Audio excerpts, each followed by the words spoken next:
All right, folks. Just waiting for this matchup to finish up, and then we're going to have Fedor here on the stream.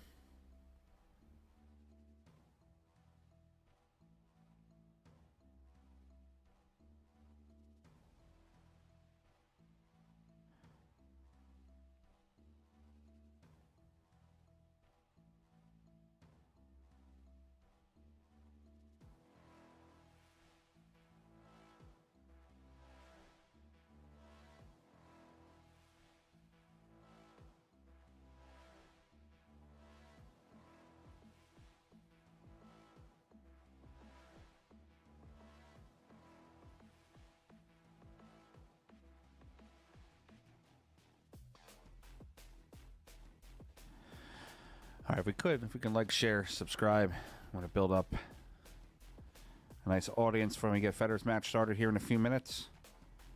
He's going to be playing Mr. Baraks. The current score here is 1-1. Now 1-0. Gerson gets his point back.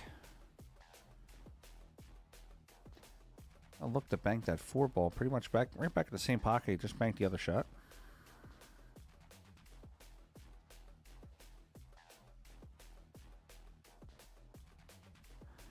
There are 193 players left in this Banks tournament. It says 7 players have a rebuy, but I think there's more than that actually are able to use their rebuy. This is round number 6.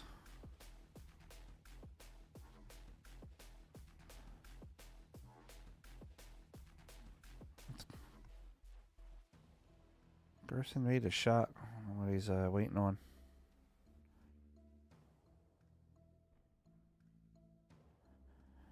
A player behind him to shoot. Okay, Gerson Martinez is going to bank this 4 ball back to the bottom right.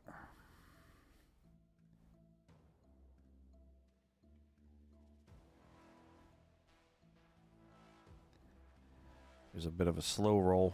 It's not going to make it. It's going to make it to the pocket, but not make it in the pocket. He will have to spot his point deduction ball. So that'll leave Tim DeRuiter a clear shot on the 3 to the bottom left. Malaga, you're professional.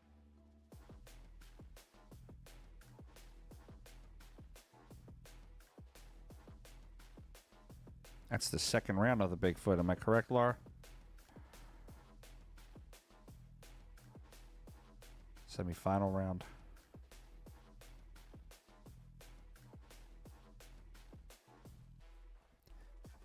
If you're new to the Banks competition, I'll explain the rules to you real quick. It's racked in 9-ball form and broken. Any balls that are made on the break spot after the player's turn at the inning is over. They spot in a direct line straight backwards from the spot, as you can see there on the table. Players have to bank 5 balls successfully without any kisses. They have to bank them clean. No combinations, no kicks, no jumps. Players also have to call the pocket that they're banking at.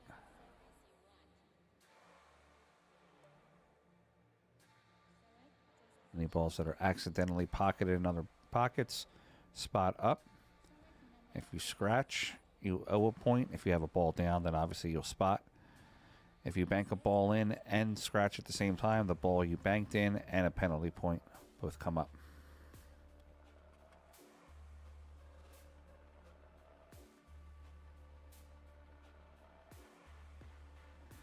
As soon as this matchup is over, then we'll get Fedor onto the table.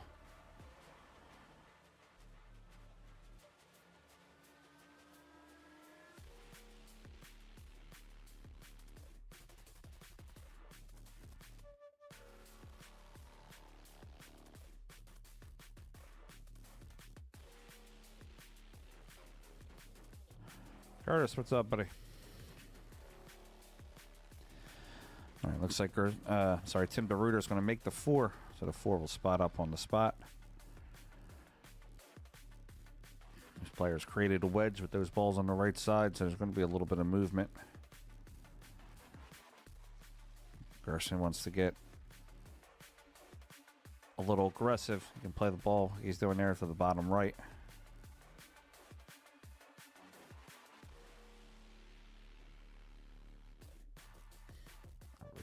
Now, this is completely live.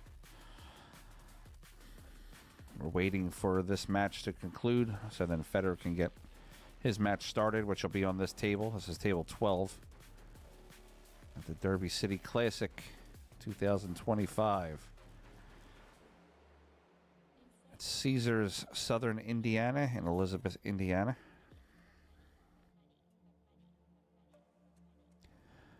Go for it, Curtis. No problem.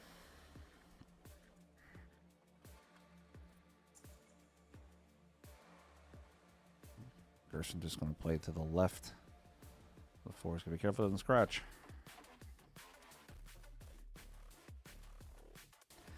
There are a lot of players in this Banks tournament that are very, very conservative. They don't take a lot of risks. And I think some of the players took a little bit more risks on their shot. There would be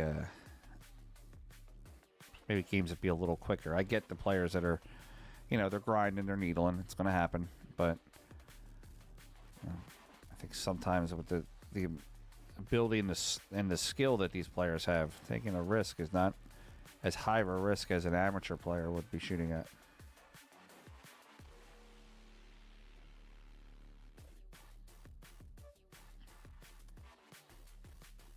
Person's going to slow roll that in. That's going to give him one. Score's going to be tied up 1-1. Looking at the two. He's going to double rail the two.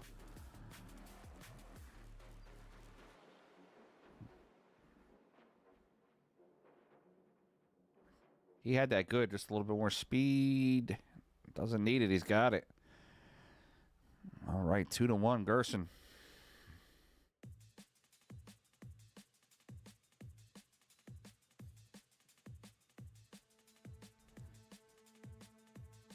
He's going to slide that 9 towards the bottom pocket.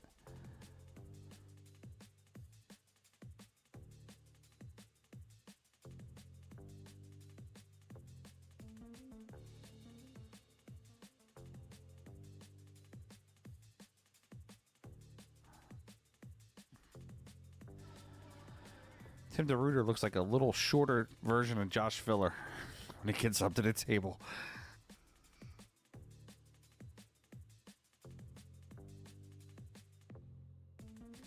Yeah, there has been some slow rolling this year, Jimmy.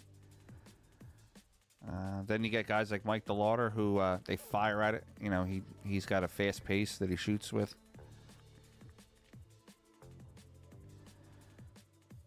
And then you have Fedor, Filler. They bank on speed depending on what the situation calls for.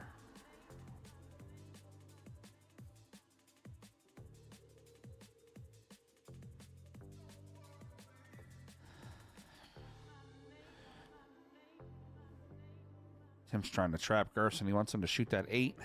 That's going to free the 9 up. Gerson keeps putting the ball back into the wedge.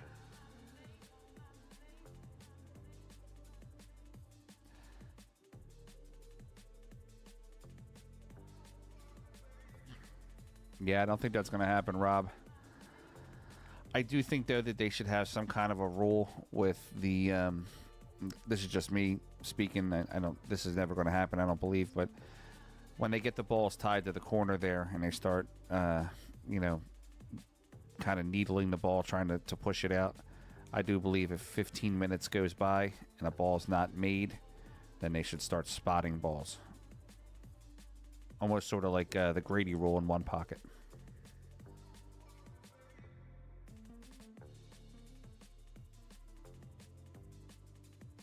If he can get that 9 ball around the 3, there is a 3 railer for the 9 to the bottom right corner.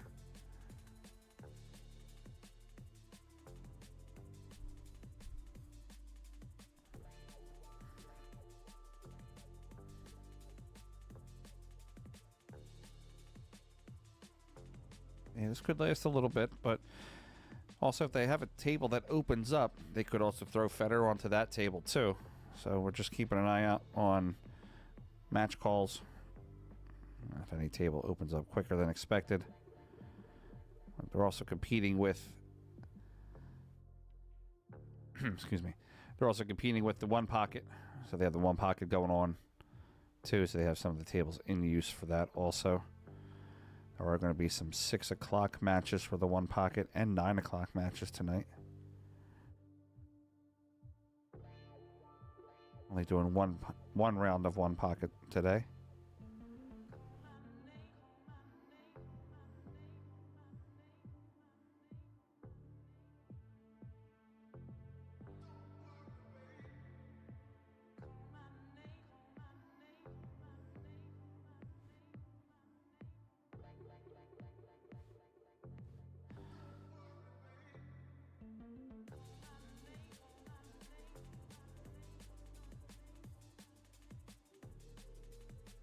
Person hasn't updated his score.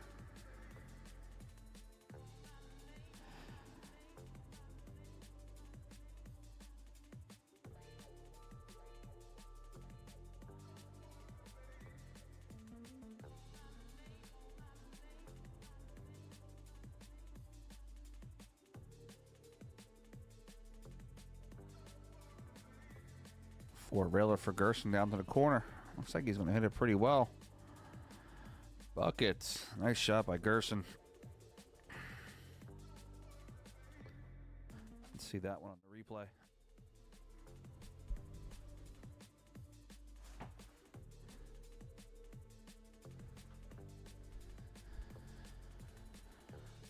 Yes, Brumback is not here, but there is a Brumback playing in the event. It might be a family member, son, etc.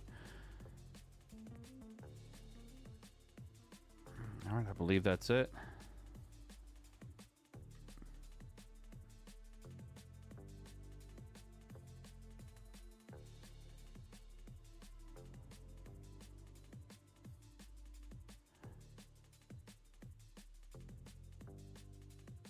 That's not it. Apologize. Like Gerson was walking around the table. I thought that was it.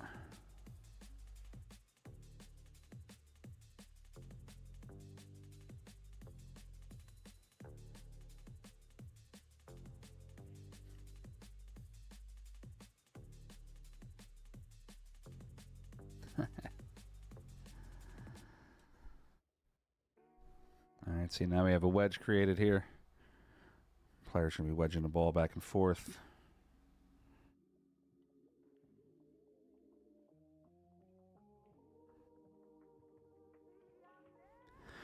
Like I've said, I'm good with the safety play, but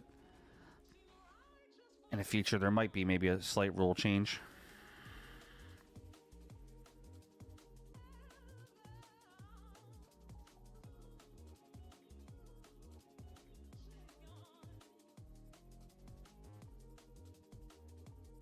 All right, the Rooter can bank the 6.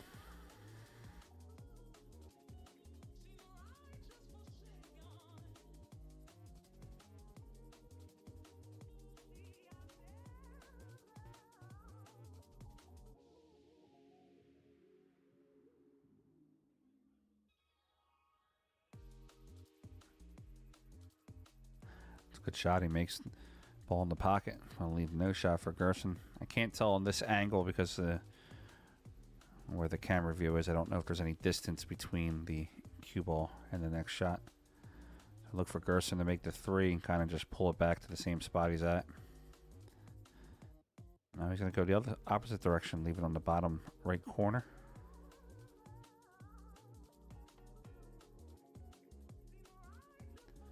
All right, we got 2 balls spotted now.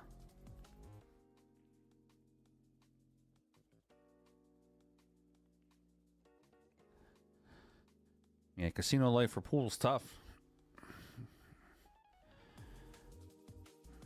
U.S. Open every year. $7 soda, $21 sandwich. Adds up after a while.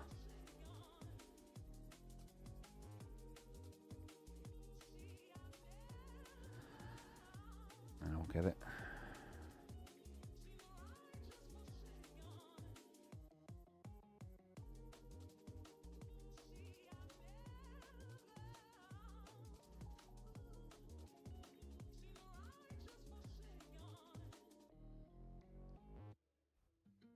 I believe they do.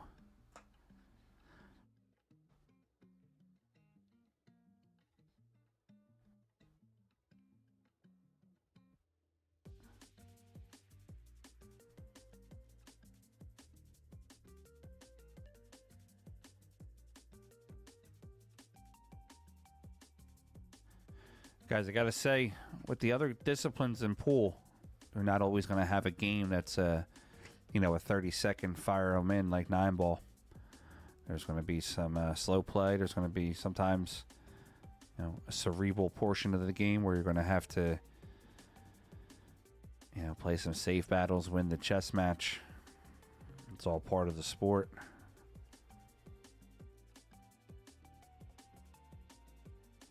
Good try by Tim DeRuyter. It's going to come back out. I personally like the Banks. I don't know if I can watch it every single day. I mean, there are some matches that drag on.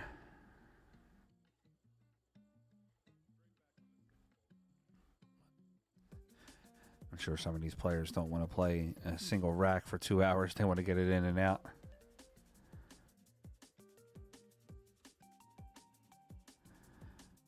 Gerson slow rolls that 6 back. It's going to catch the rail, though. It's not going to go in.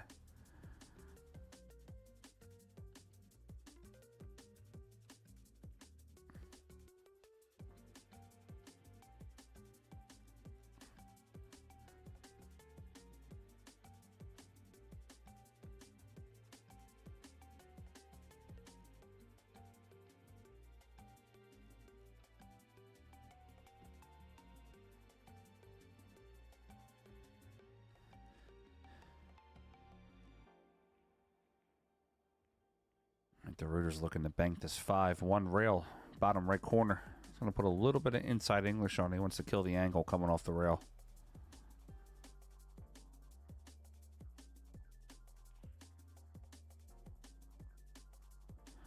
And Tim pops that in. Jimmy Bluffett, you're on 1 foul. Talking about the birds.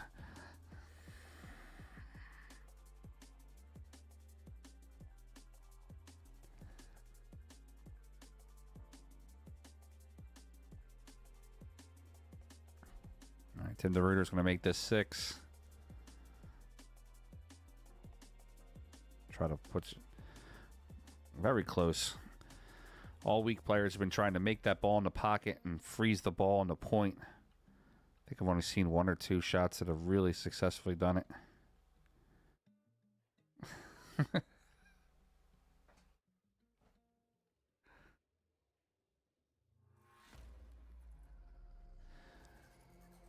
I will say Gerson does fire at them when they're open. I noticed there are some players that play real conservative.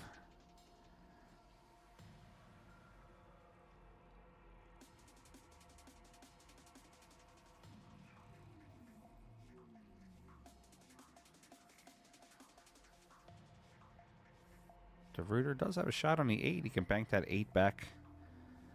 Technically has an out here. He can bank the 8 back to where he's at.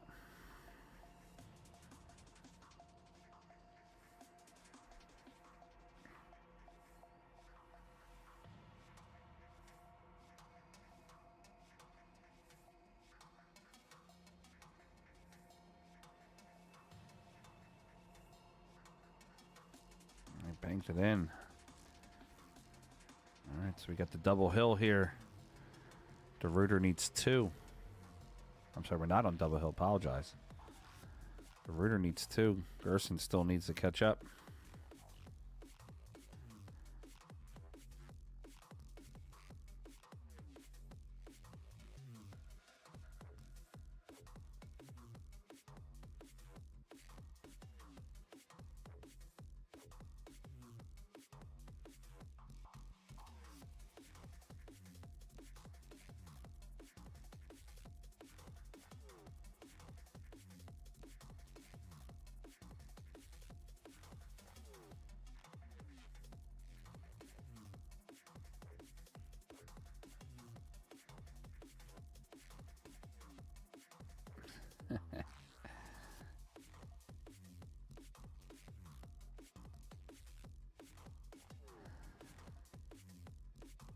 Alex in the action room talking trash is probably one of the greatest things pool has ever had.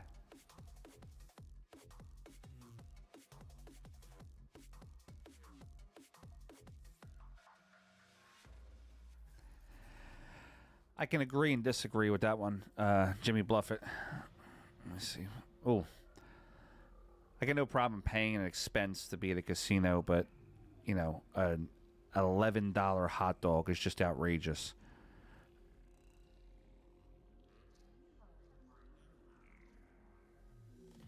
Yeah, they have to have some sort of a sense of civility there when they're bringing in 900 people for 9 days in a row.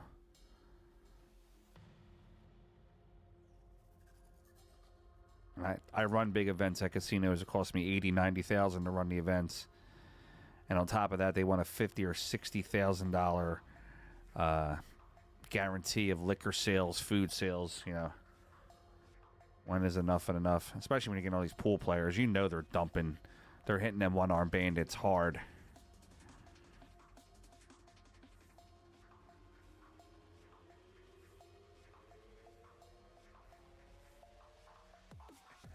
It's Saquon. Yeah, agreed.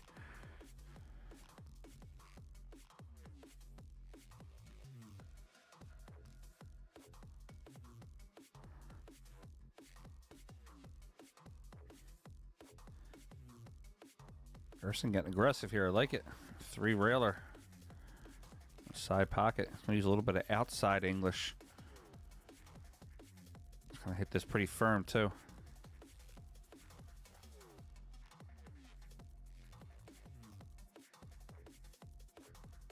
Ooh, just misses it.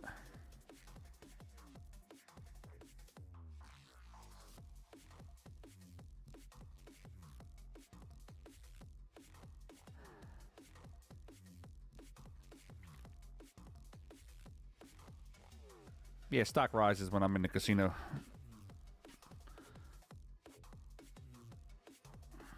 The Rooter needs 2.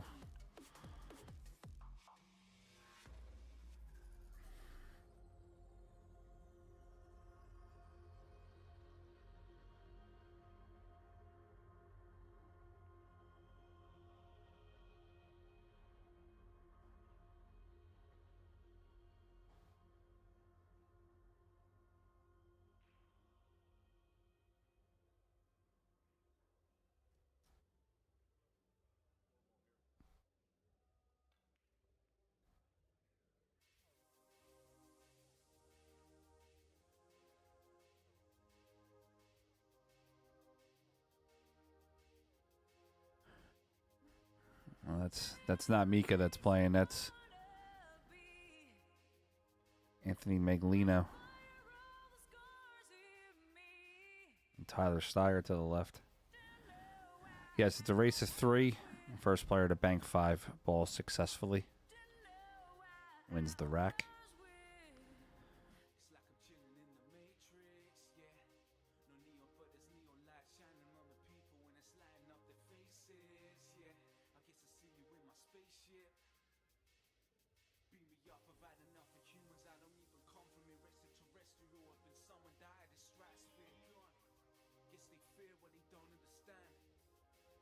Still have not called any Fedor to a different table yet.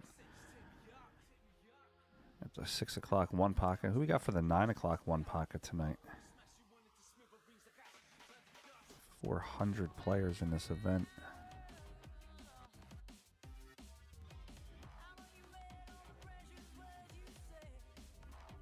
There's not a lot of notable, I think they should call them top and pro names for the 9 o'clock round.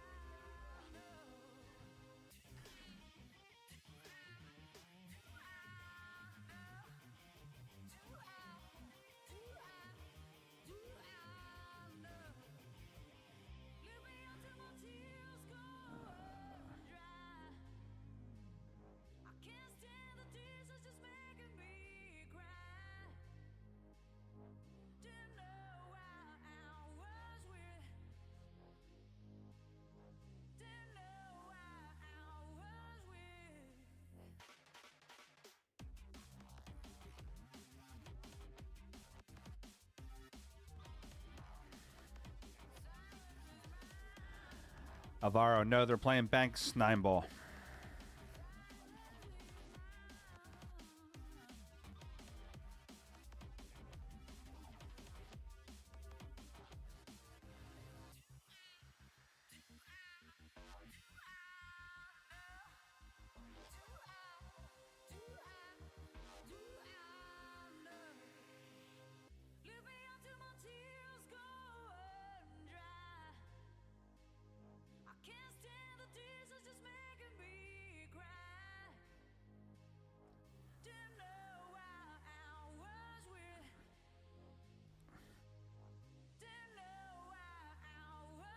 That ball's on the spot. Breezy, where are you seeing Mika at? Are you watching on a different channel?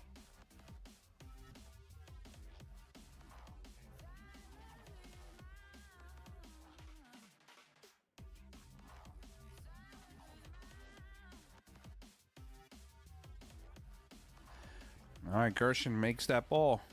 Makes it 2-2. Going to the hill.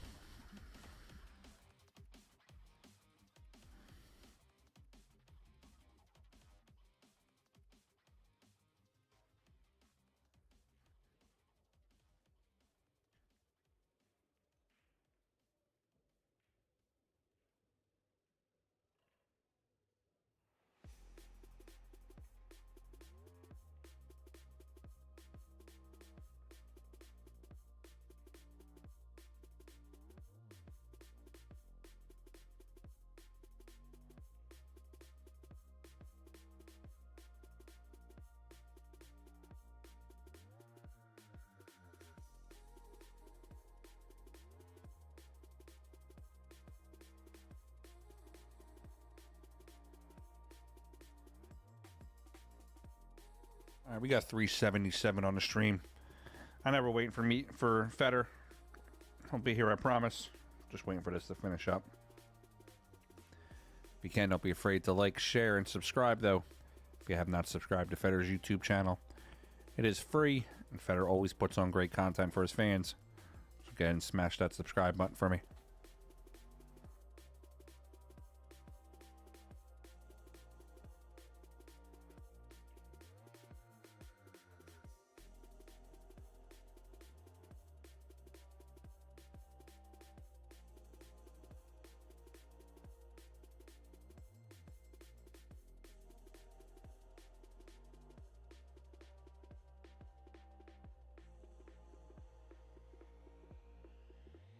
All right, here we go. He's going to bank the 1. Top right. A little fast on the speed. It kind of rattles up.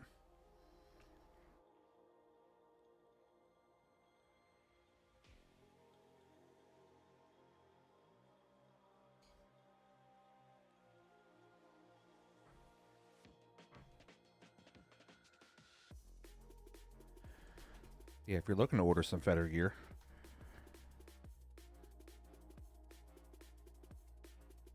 you can go to FedorGorstShop.com right here. Fedor's got all kinds of stuff on there. Signed cue balls, signed prints, collections of jerseys. You name it, he's got it. Check it out.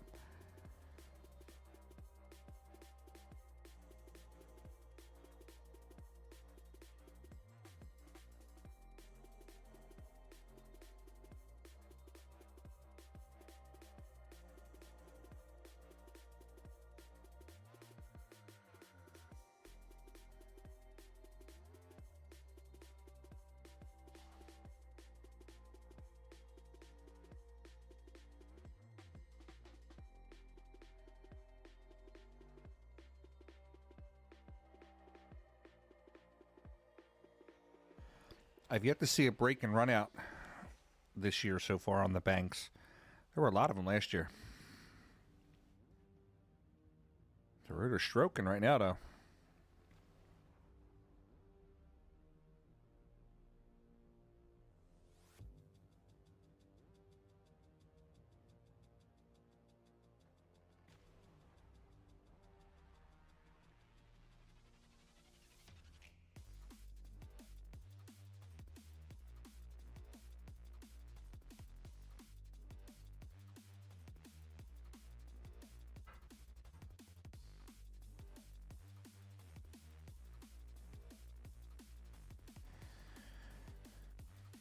All right, Tim's going to outside English the 6 ball. Wants to try to play it in the high top left pocket.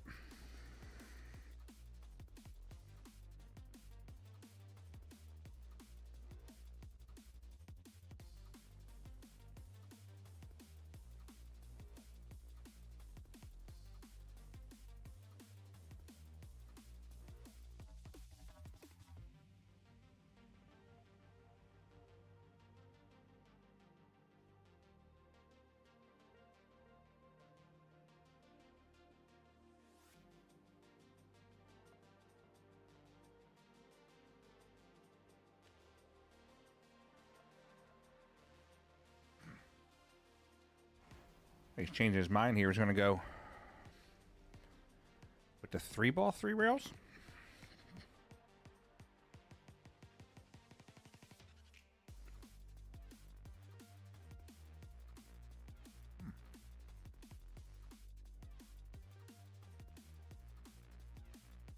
Surprising he played safe there. I don't know why he didn't like the 6.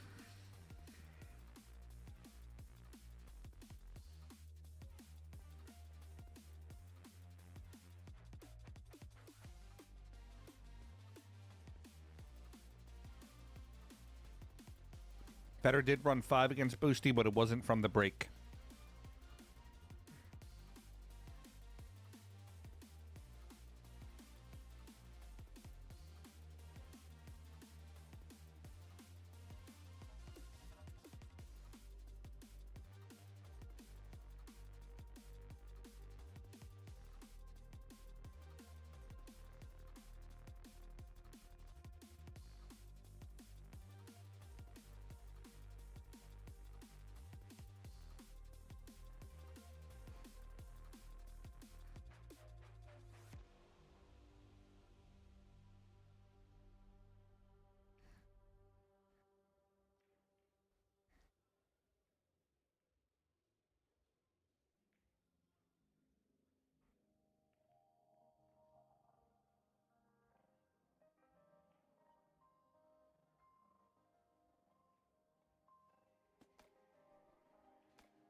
Yeah, Ruslan being around's pretty nice to have him playing pool again.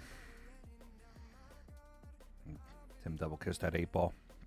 All right, we got Tim DeRuiter with 3. Gerson Martinez with 0. DeRuiter needs 2 more. Gerson needs a lot.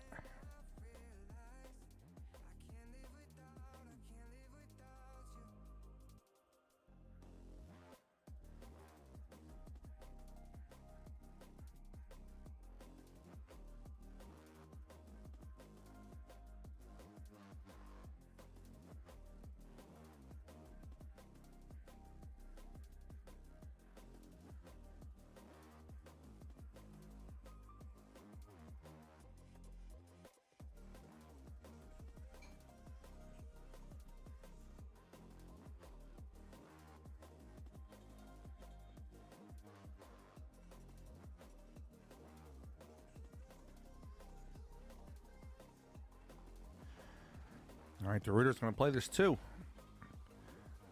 Bottom left corner.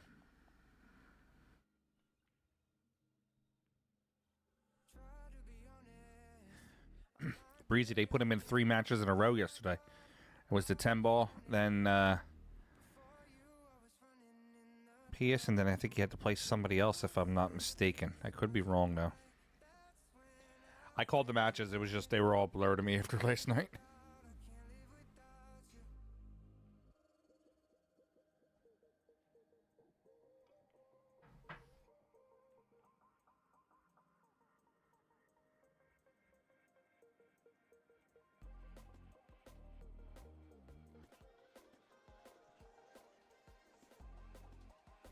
Tom B, they haven't played yet. Waiting for this rack to finish, and then Fedor's match will begin.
Yes, Fedor won his one pocket earlier.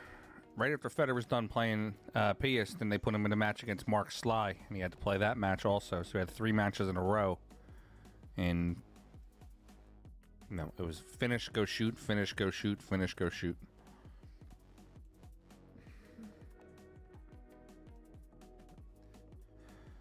Good shot by Gerson.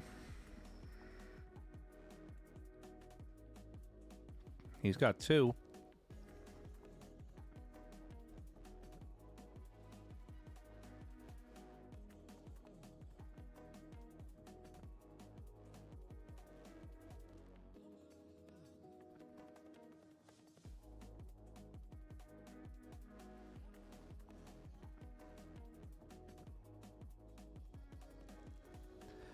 The Bigfoot for Fedor is over. He was knocked out yesterday. There's still matches going on. They still have the semifinals. And then finals on Sunday.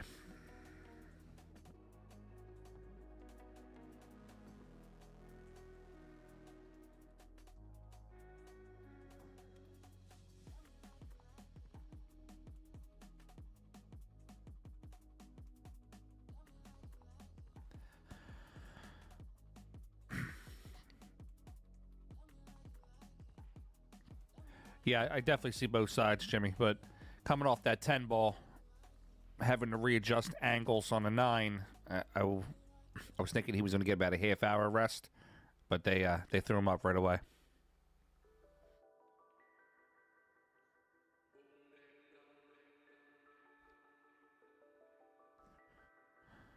Oh, he was trying to slow roll the angle. Good try.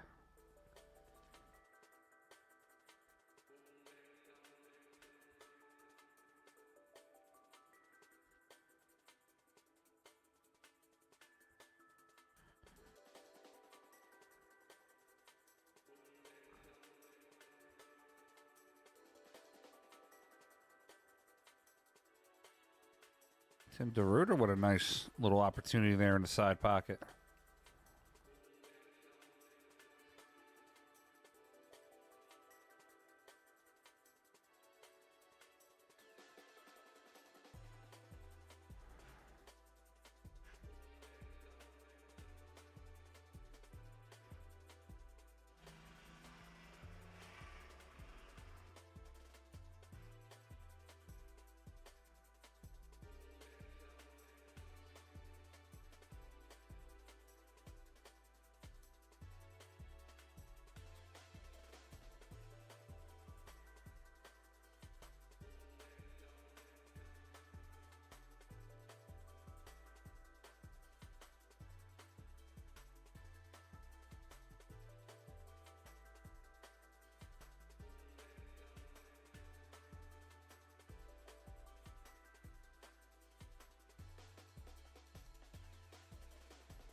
Otto, you better give us 10% if you're going to build your action off the chat here.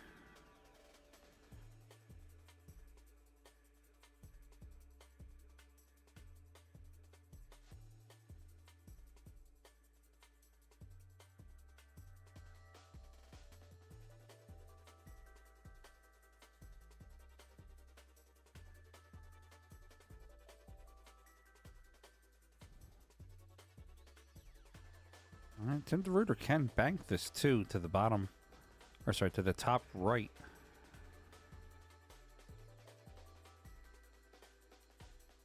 The cue ball would run into the 6, so I don't think he'd have any problems worrying about scratching.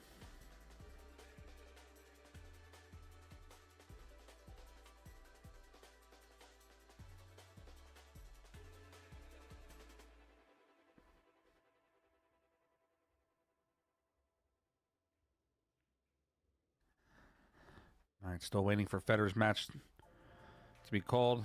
Looks like there's no free tables, so they're just going to wait till this one's over.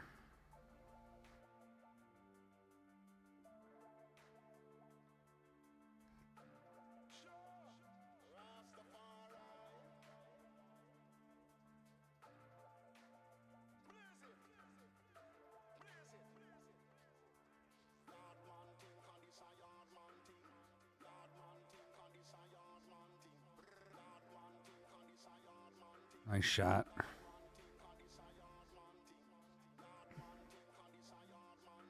Guys, I'm going to step away for 1 minute. I'll be right back.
In typical Philadelphia Eagles fashion, they make you hold your heart until the last play of the game.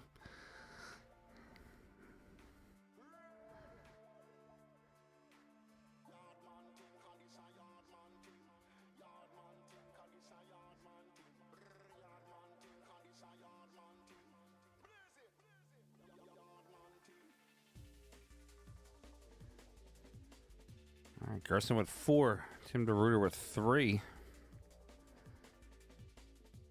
for the win.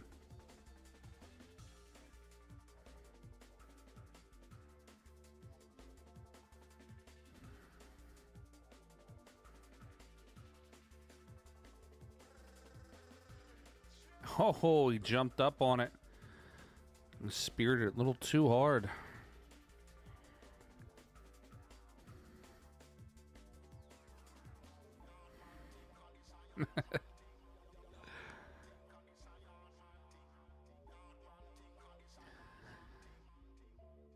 Scott McGrath, I had to put down anything that was in my hands in case I needed to throw it.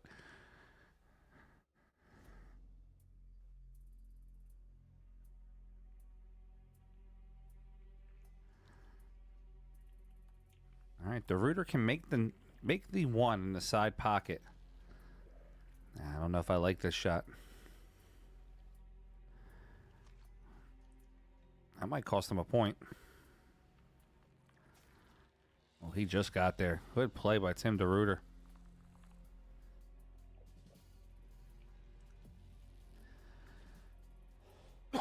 Excuse me. And the back and forth continues.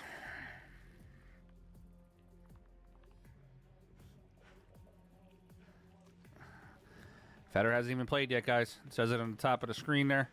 His match is going to take place after this rack is concluded.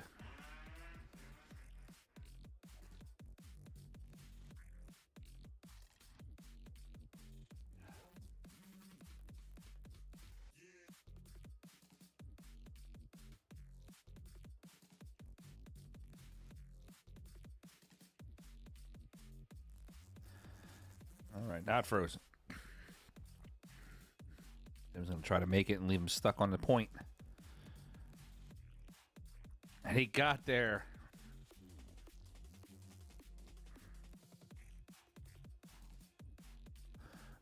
Coin flip.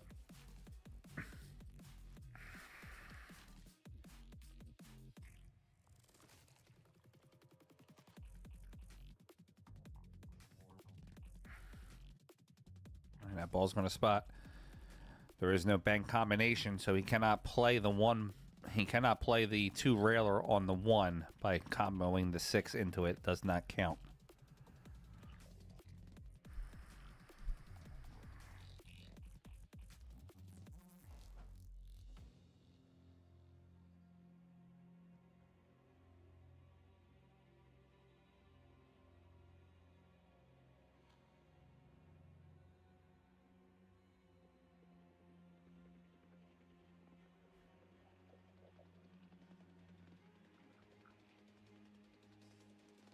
Still think these players should try to master rolling that ball up to the head ball and pushing the second ball down to the top rail.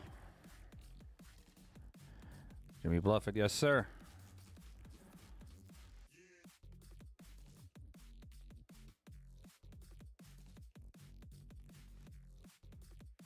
Gerson for the win. All right, he misses that one. Tim DeRuyter has 2.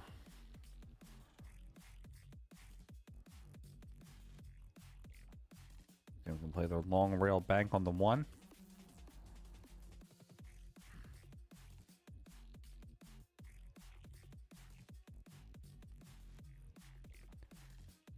Going for the 6 instead.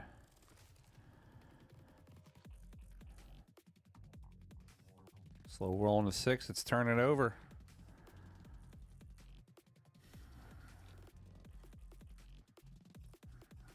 All right, they didn't update the score correctly then. So Tim DeRuyter wins his match. He's going to move on. That means we're going to have Fedor here in a few minutes. So guys, you got a few minutes. Go get your drinks. Go get fill up your snack case, whatever you got. Go run to the restroom. We got the Ghost coming up here in a minute. World champion Fedor Gorst.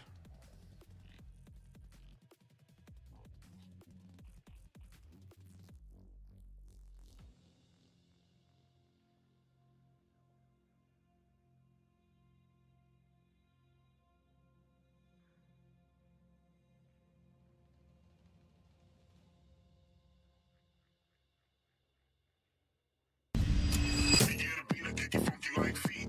Let me get a beat, I kick it funky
All right, here we go. Rack number 1. Fedor breaking.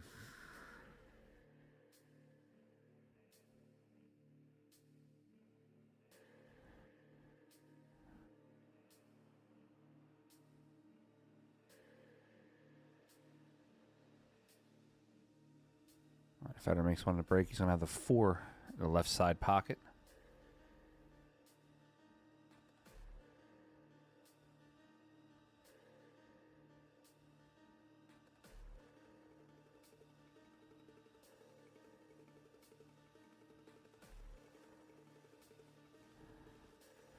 All right, Fedor misses the 4.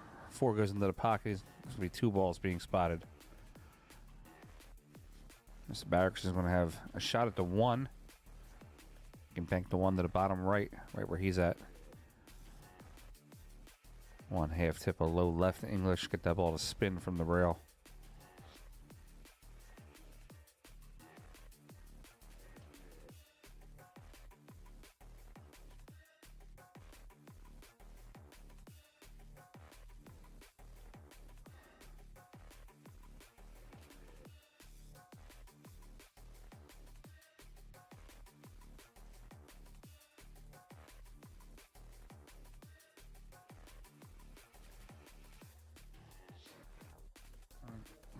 James Baraks banks the 5.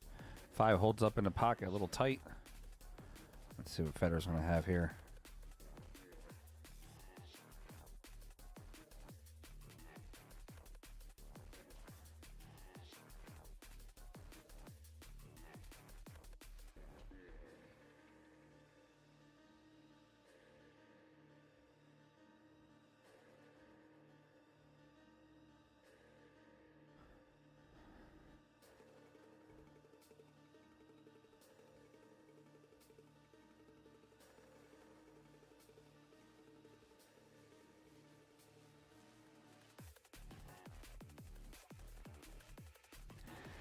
Jimmy Bluffett, I thought you guys were in the first round of negotiations for action here. I was just letting it go.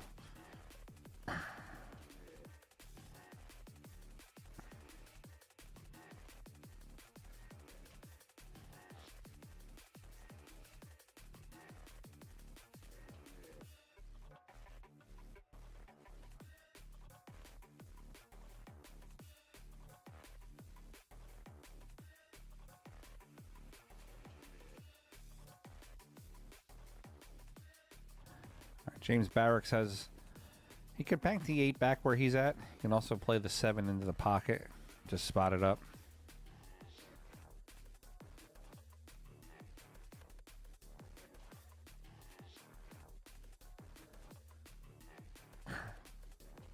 Fedor is going to have a shot on the 8. He's going to cross over. Uh-oh, Fedor's got the blue jeans on today. This is Fred Gorst.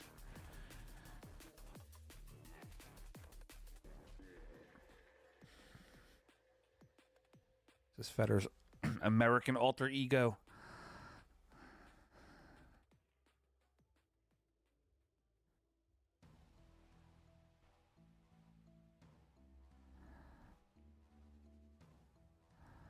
Nice shot by Fedor.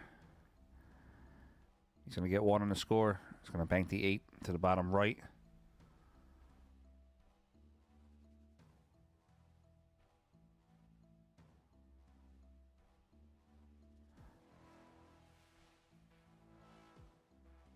Oh, that ball holds up.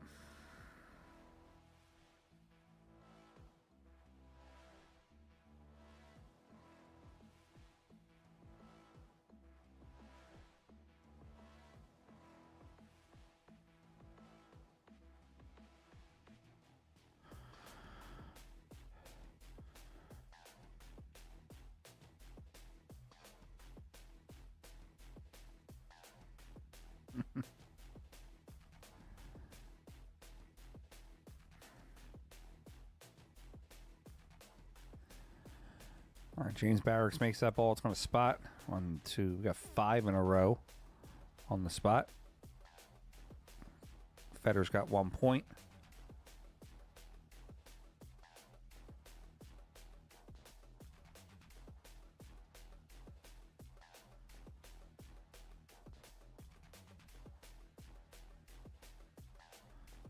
All right, Fedor's going to open him up a little bit. 3's available for banking.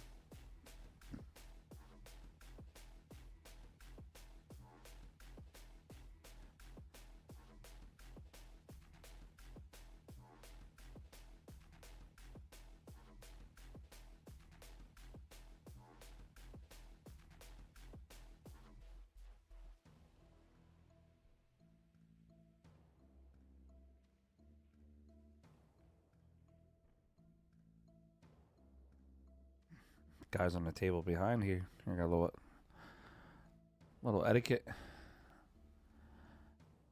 All right, James Baraks going to shoot the 3 ball. Bottom right corner.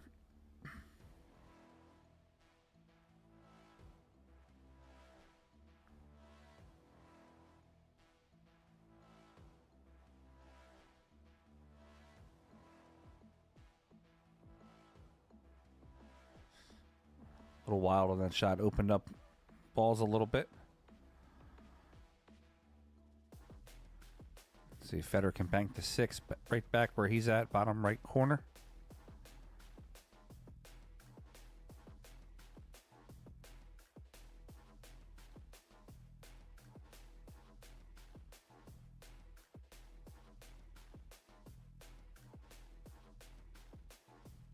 Oh, please don't start on the backgammon. Get that kid in here that says he wants to add the double rule to everything.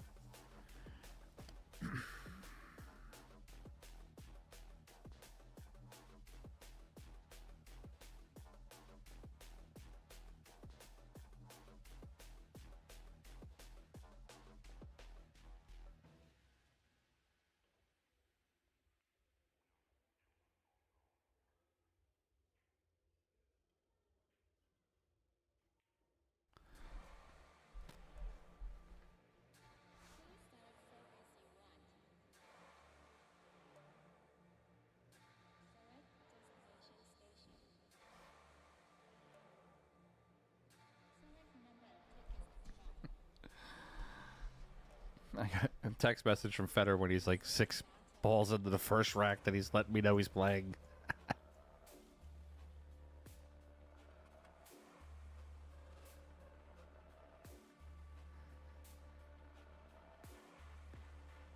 All right, we got 1-1 on the score. James Baraks banks that in.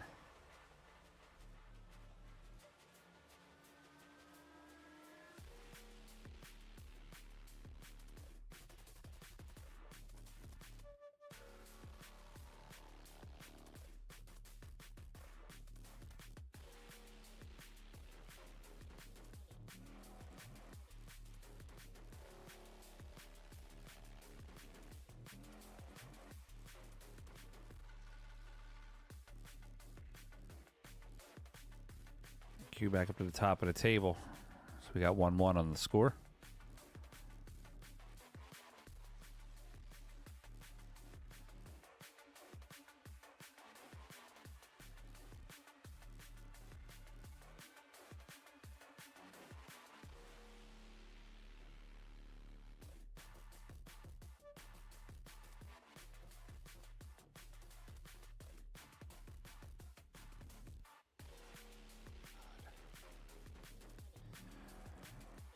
Reyes isn't at the Derby. He's not in America.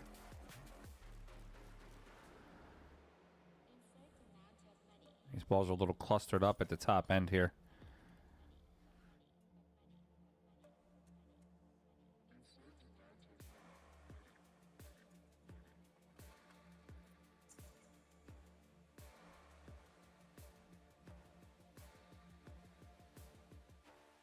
Shaw's not there yet either. I'm not sure if Shaw's playing in the 9 ball or not.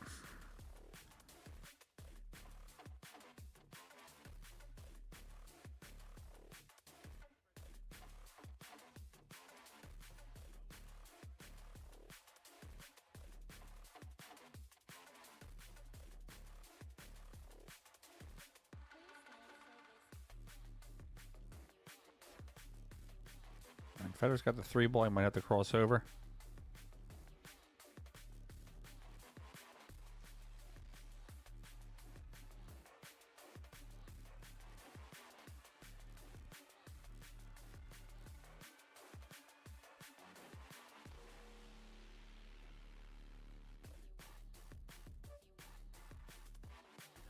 Got Pia on the left side there playing.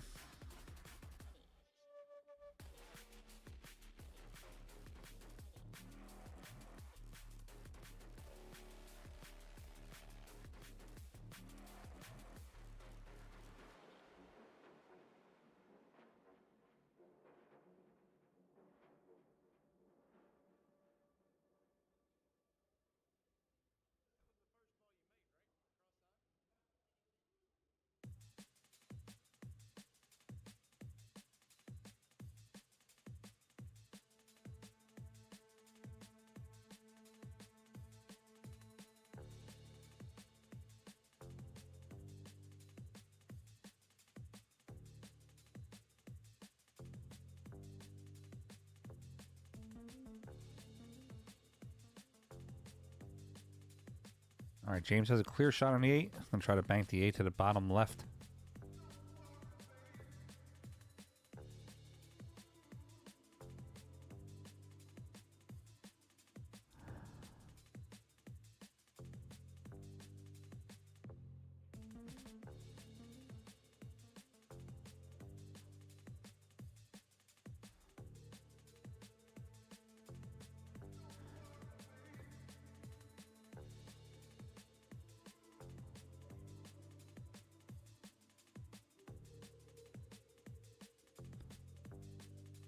All right, a little thin on the 8.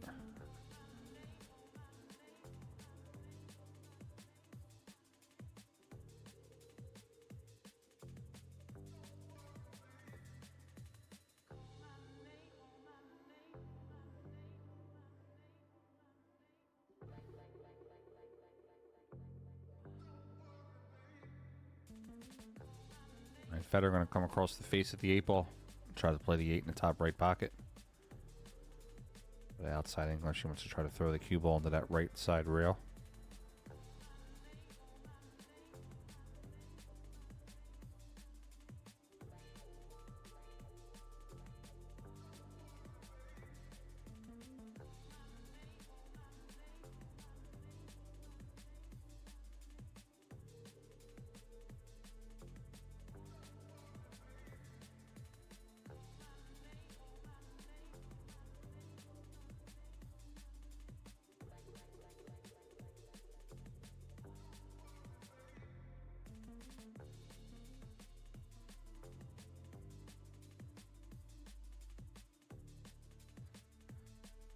James Baraks looking at the table here.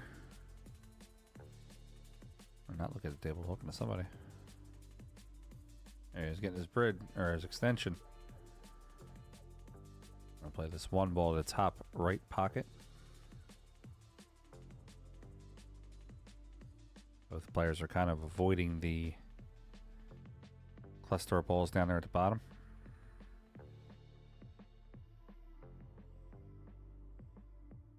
Better let them in a tough spot there. You need the extension and the bridge for this shot.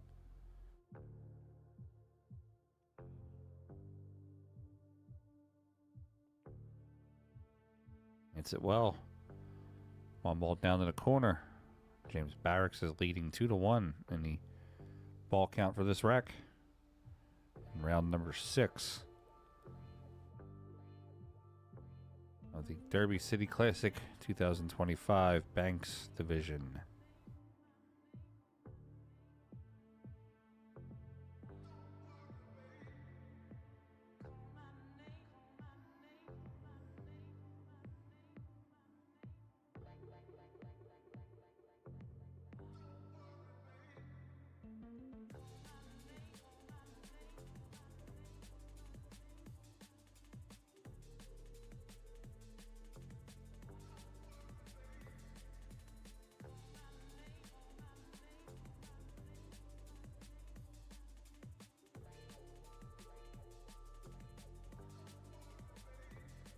Alright, Mr. Baraks going to bank the 8 ball, bottom right corner.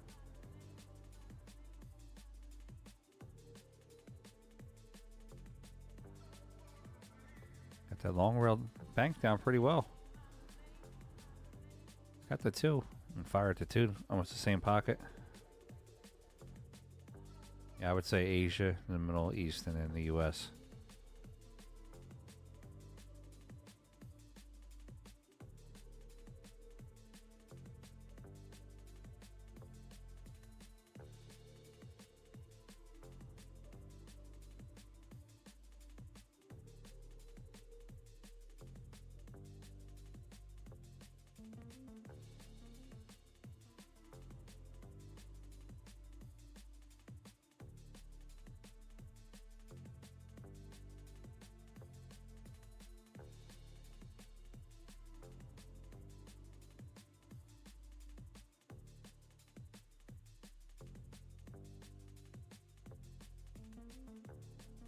James Baraks for the 2.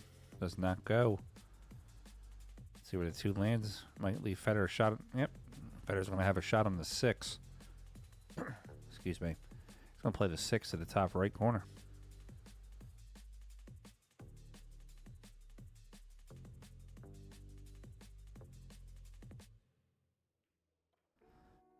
We're talking about the this excuse me, the threw me off there, Colleen or Kathleen. Talk about the banks or the one pocket.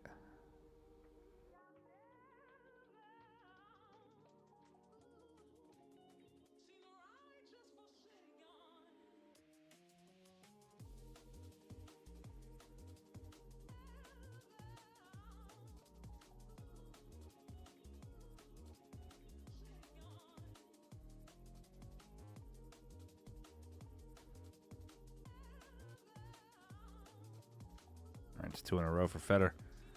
He's going to bank the 3. He's got the score tied up 3-3 now. He's got the 3 to the bottom left or the 3 to the bottom right.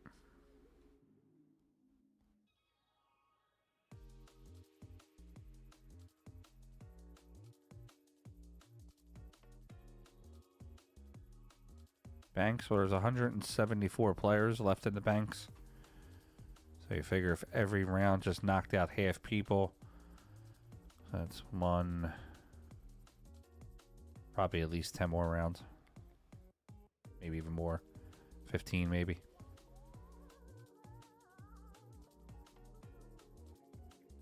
Still players with rebuys.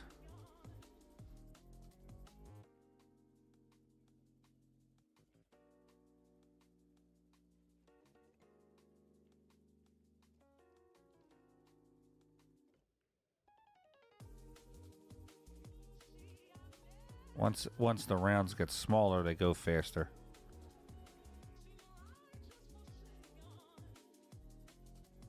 You can theoretically do 4 rounds in 6 hours.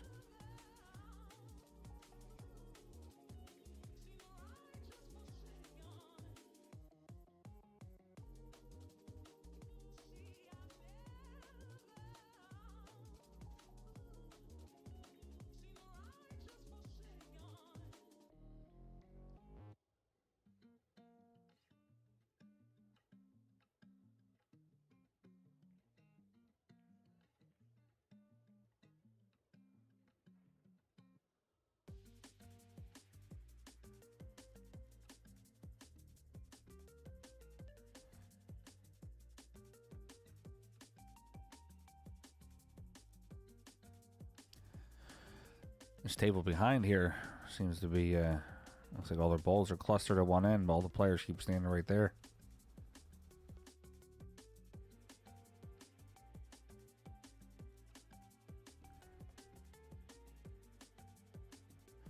Chuck, I want to send you a picture of the, it's new to me, but it's not new. Jacoby did. I got.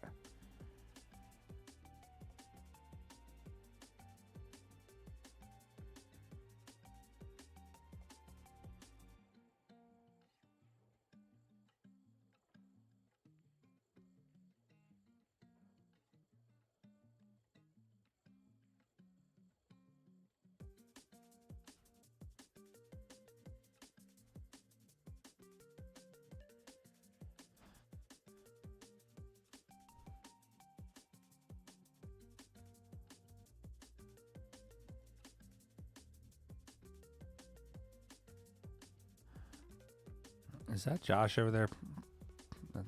That's not Josh, okay. I thought that was Josh playing Pia.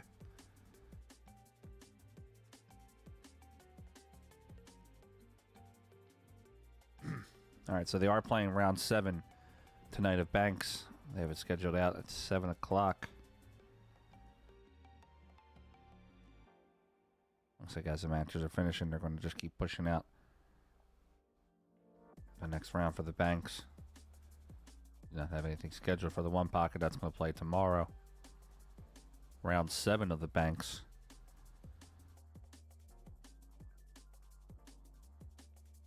It's going to have Mika Immonen versus Shannon Murphy. Nathan Childress versus Ryan Stone. Nathan Wallace versus Mark Osman. Jeff Beckley versus Sergio Rivas. Roberto Gomez versus Alex Pagulayan. That should be a monster matchup. Tim DeRuiter versus Francisco Bustamante. And Josh Filler versus Anthony Davison. And Lee Van Corteza versus Billy Thorpe are the matches that they have scheduled now for 7 o'clock on the Banks.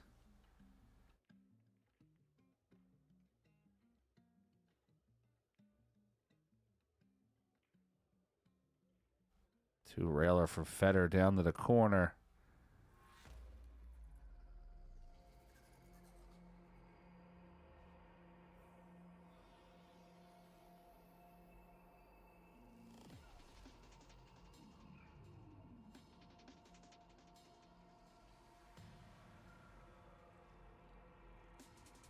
And Fedor going to slow roll the 9. Good shot, leaves a 9. Pretty much mirrored up to the cue ball. 7 balls in the rail. Sorry, in the pocket. Bruce Brumell. Let me see if Bruce Brumell is still in the event.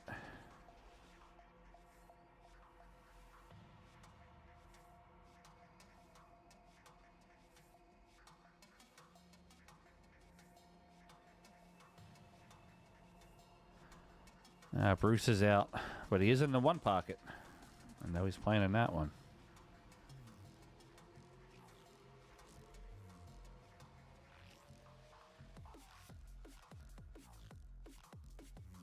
Good shot by James Baraks. Just brushed the 9 a little bit.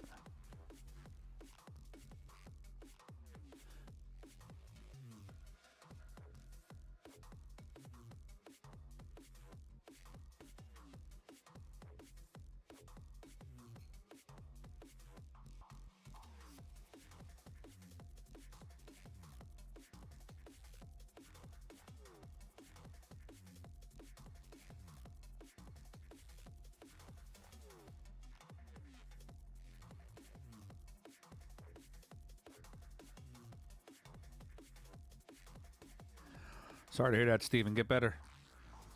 Take a shot of Fireball. Cures everything.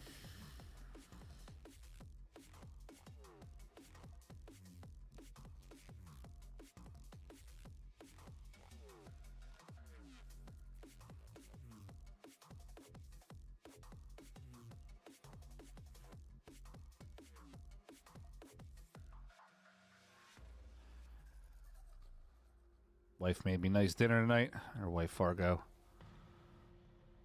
Soared through the roof. She's around 8:35 right now on the wife, Fargo. She said, ooh.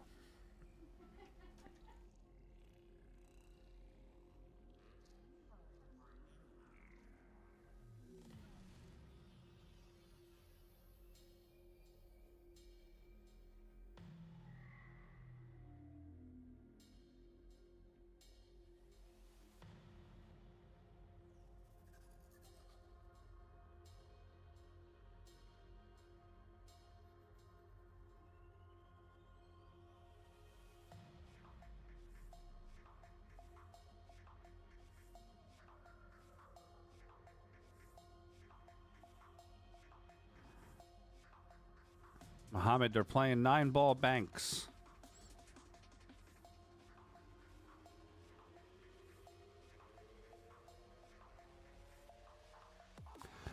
No steak tonight, actually. It was a spaghetti squash with a really nice meat sauce.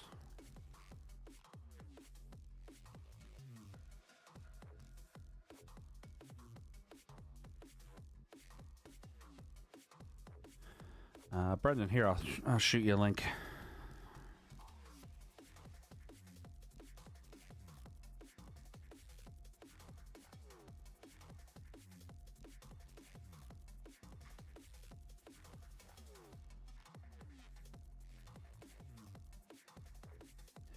Brandon, I'm going to call you Doorman. We used to hang out with a guy in Philly named Doorman. He was about 6'9", 330. He was the size of the doorway, so we used to call him Doorman.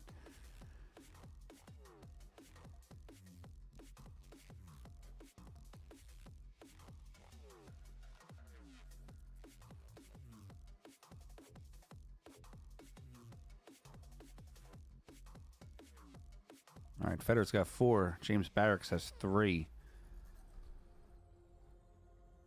I'm playing a little cat and mouse here, seeing who's going to make the mistake first.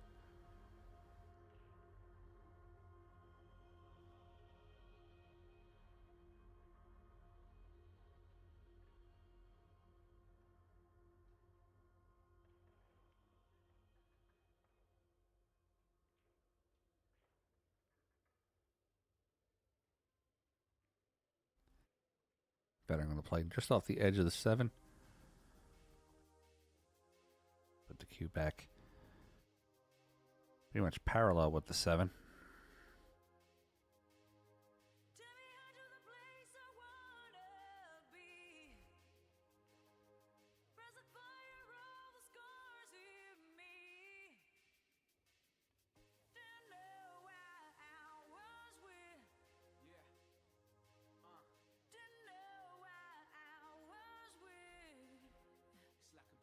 Right, the defensive battle continues.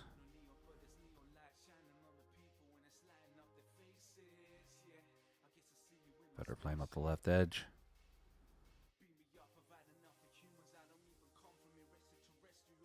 I can tell you, standard door height in America is not 6 feet 2 inches.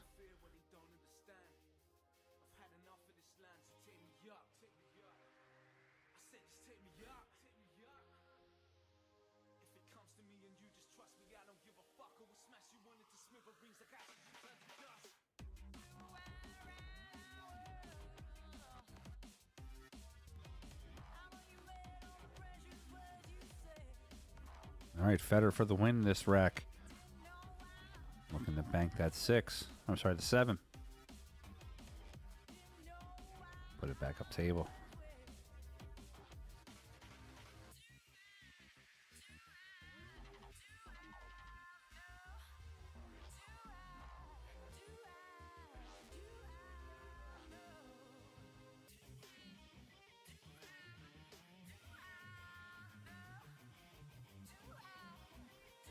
Yeah, the standard door height in America is 80 inches, or 6 feet 8.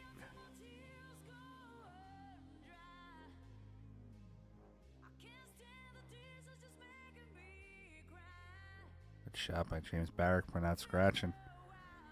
Just the ball down the other end. It's going to leave Fedor a 3-railer, though.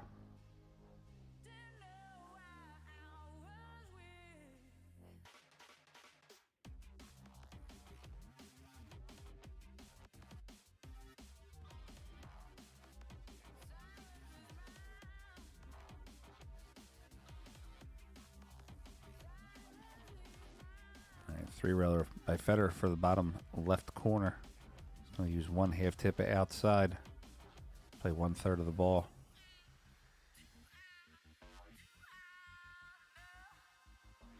The ball's going to sit on the top rail.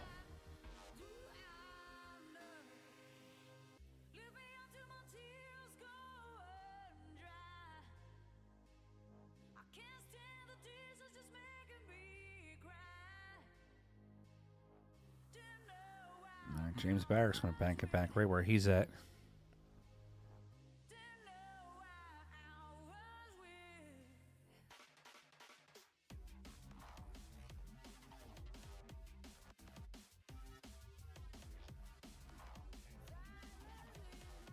Zach, they're playing banks here, so Fedor has to bank. He can't play the spot shot where he just cuts it in.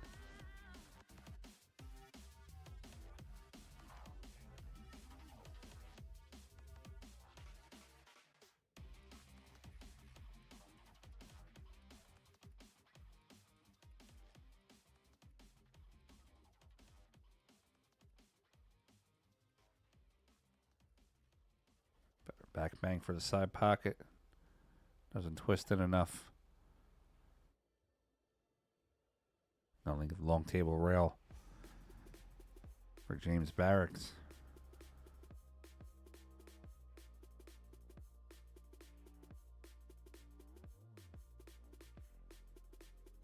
And on James Baraks' stroke, he can actually make the 7 and make the other ball at the same time.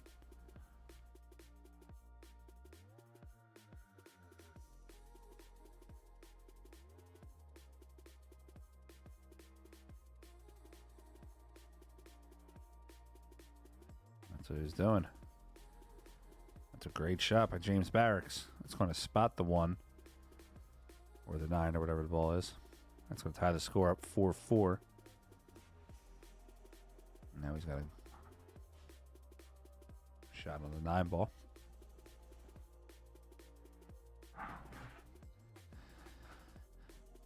Can play the 9 off the left side rail with a little bit of inside English and play to the bottom right.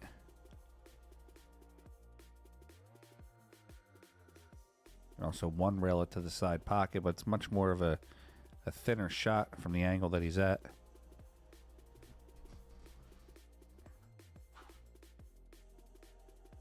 I like the inside one railer to the bottom right.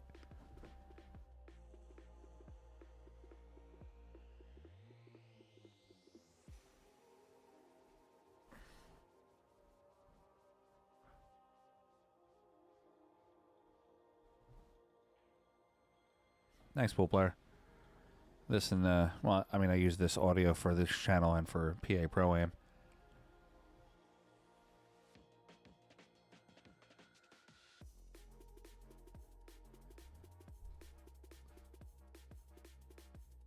Johnny C. One pocket started this morning.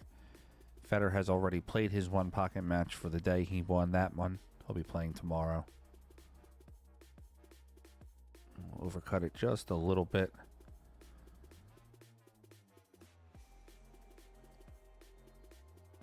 Pool player. When I created the my channel and also what I'm doing here, I wanted to make sure that the audio, because that's what you're hearing from me, is the best audio I can give you.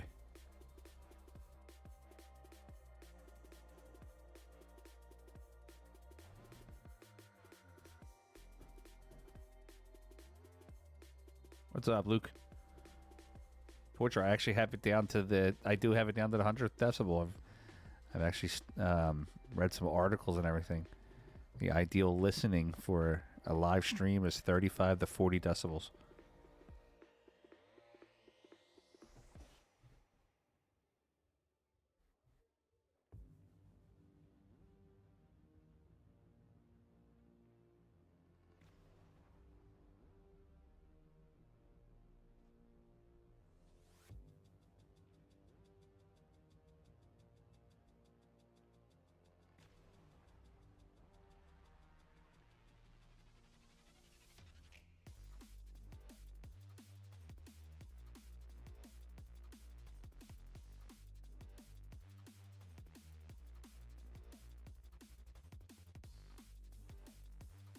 Actually, I'm sorry, I said that wrong. Minus 35 decibels, so it would be based off of 100 decibels minus.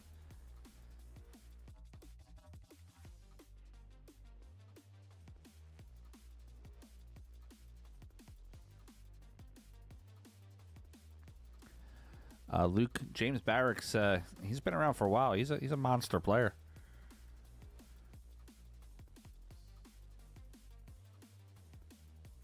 Man's no slouch. He can play the ball very well. Let's see what Fedor's got here. He's going to try to hit this 9 ball with pace back where he's at.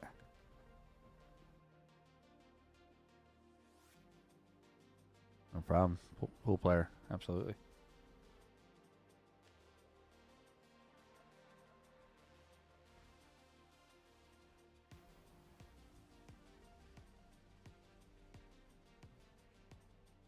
Yeah, 6 players left with the rebuy in the banks.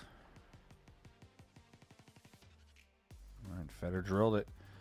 So Fedor wins the first rack. He's going to go up 1 rack to 0 against James Baraks in a race to 3.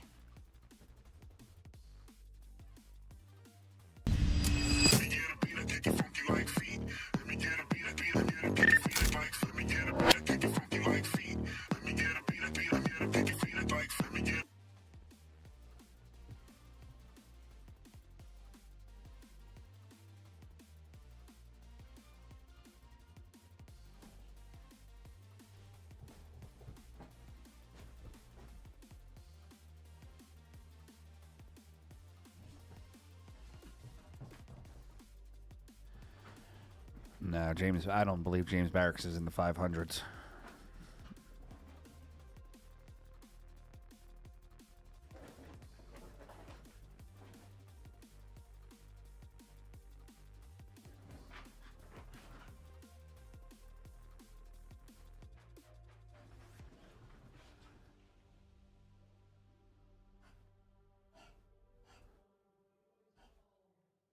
All right, Fedor makes 3 on the break.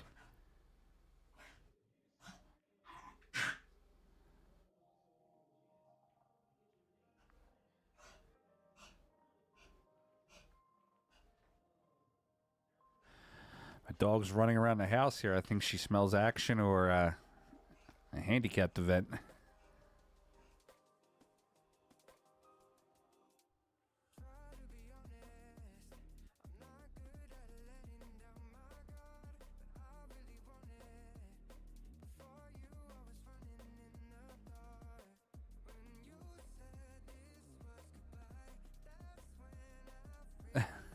He just picked up a cue yesterday.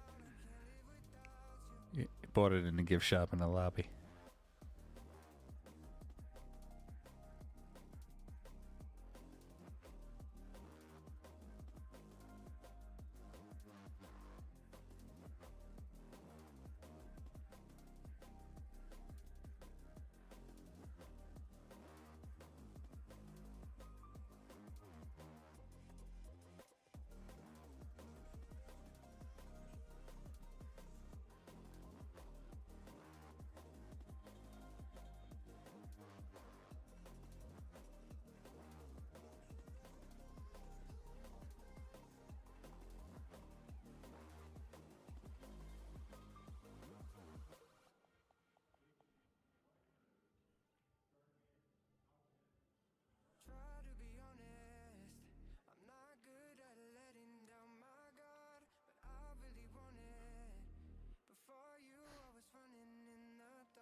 I like it, Jamie Duncan.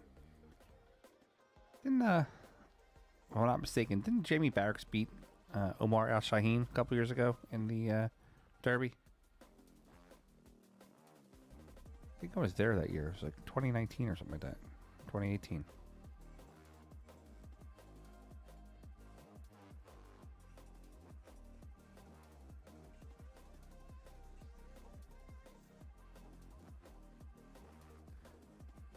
All right, Fedor coming around the table. Gonna one rail this ball to the bottom right.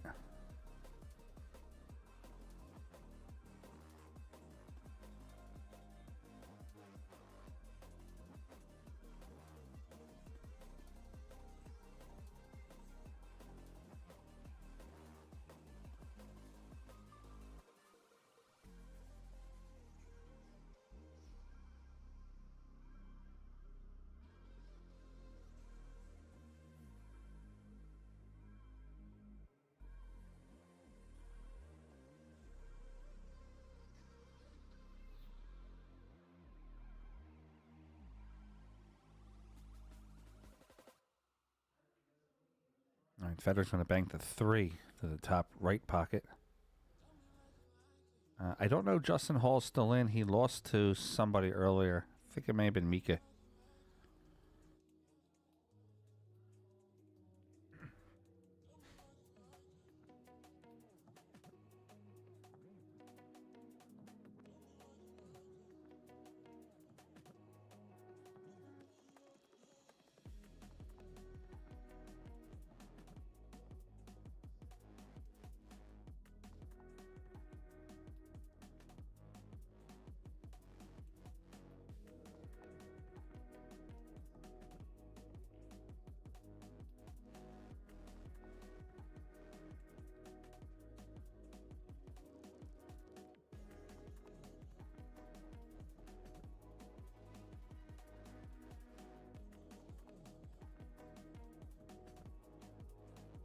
Yeah, I believe Justin Hall's out.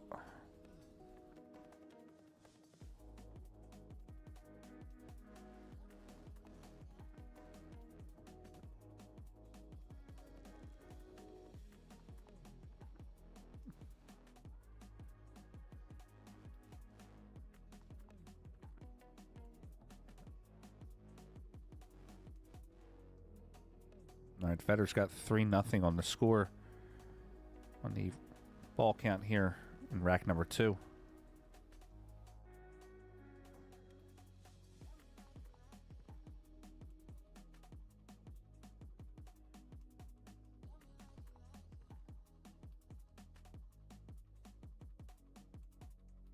Fedor might have 2 shots here to get out. He's going to play the 3 in the left side pocket.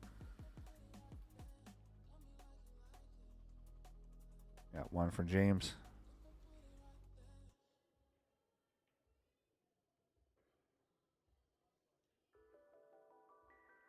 Fedor changing his shots. Going to go up to 6 first. Slow roll to 6. It didn't turn on him, though. It's going to hit the point.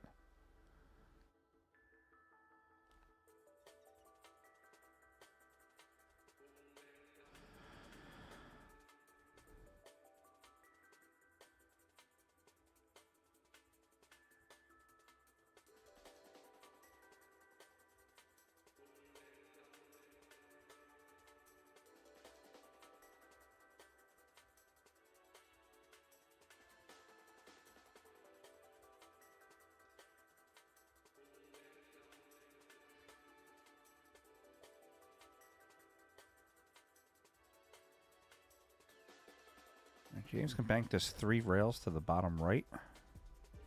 Also bank the 3 to the bottom right.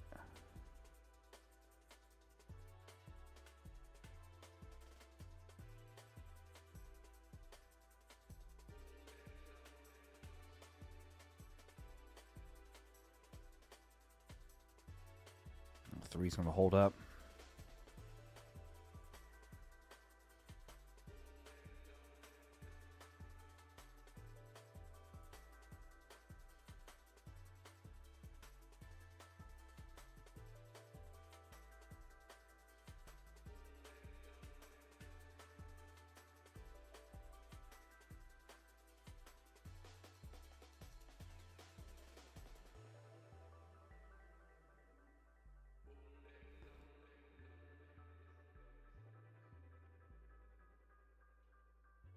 Fedor banks it 2. That's going to go down the center of the pocket.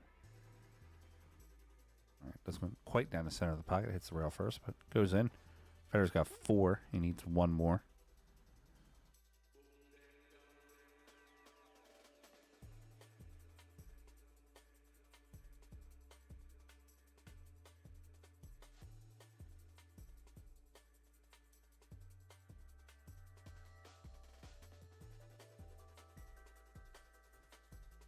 Might see Fedor play safe here on the 3. All right, he's going 3 rails on the 7. Top rail, side rail, bottom rail, back to the corner. Too thin.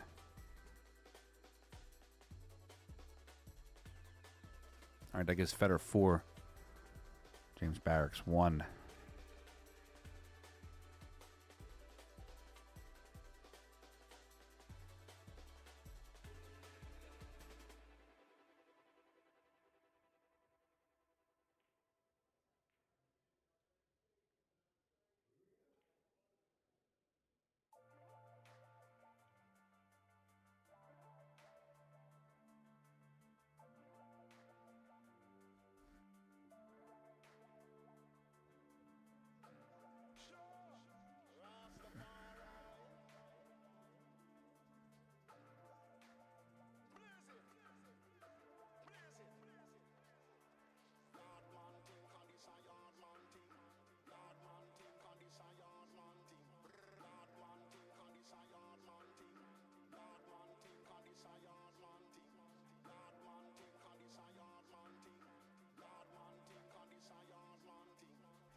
That's a great shot by Fedor. It holds up, though. It does not go down.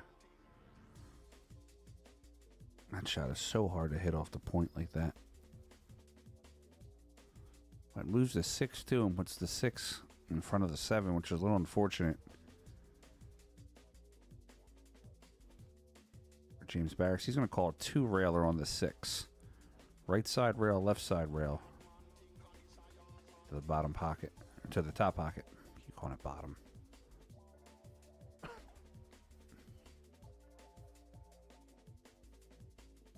right, that's going to leave a shot for Fedor. 6 to the bottom right corner.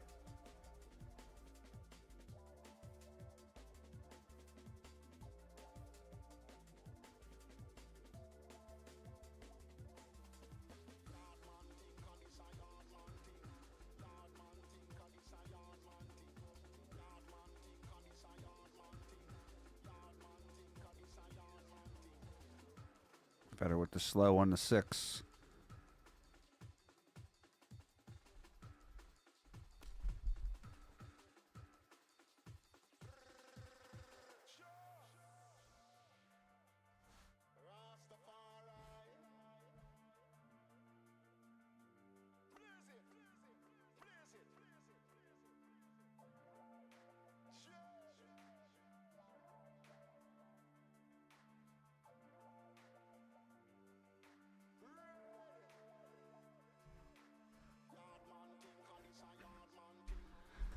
And there's great rejoicing in the world. Apparently, he can get back on TikTok now.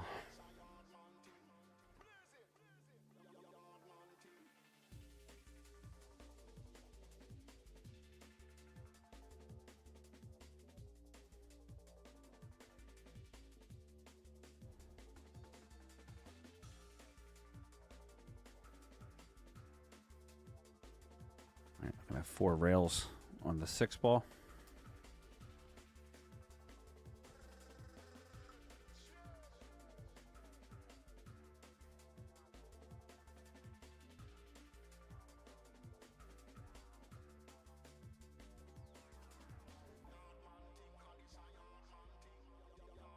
Oh, the 7's going to get in the way, maybe.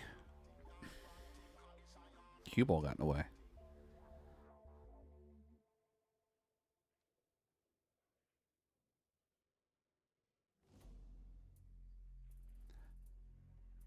And 2 railer on the 6, top left corner.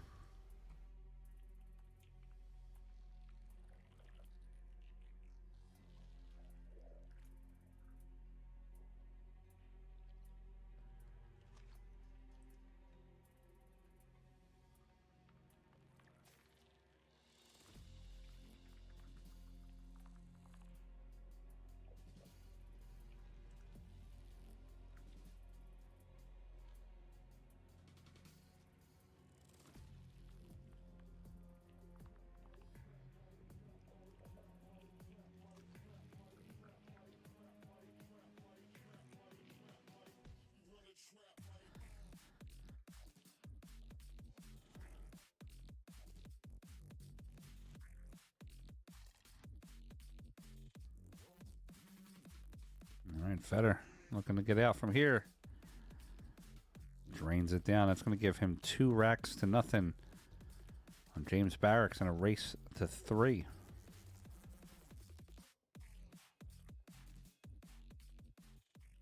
Guys, I was telling you earlier, if you want to follow Fedor on social media,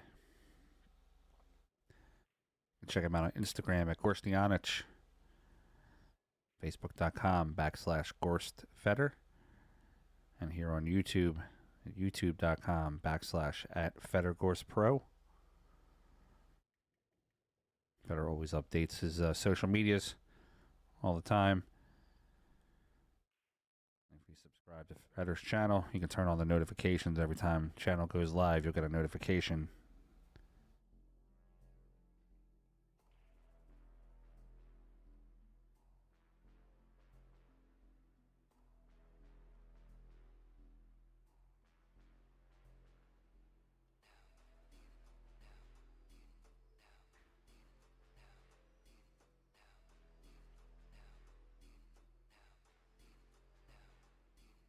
All right, going into rack number 3.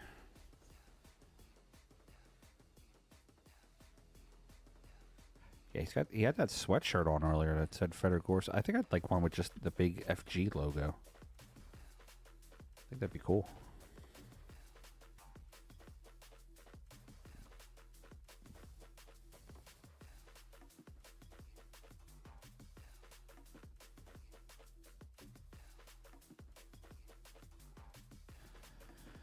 All right, Fedor made 3 on the break.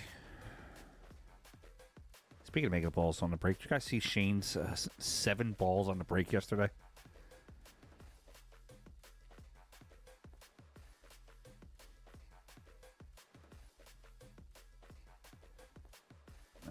High right for Fedor. Playing 1/3 of the 7 ball. Right down towards the pocket.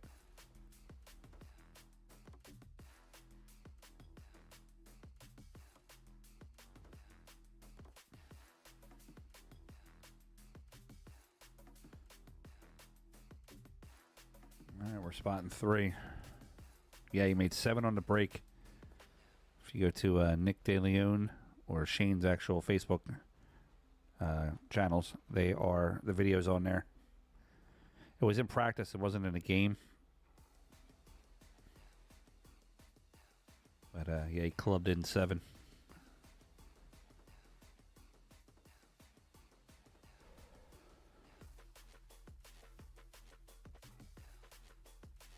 I've made 6 and scratched on a bar table.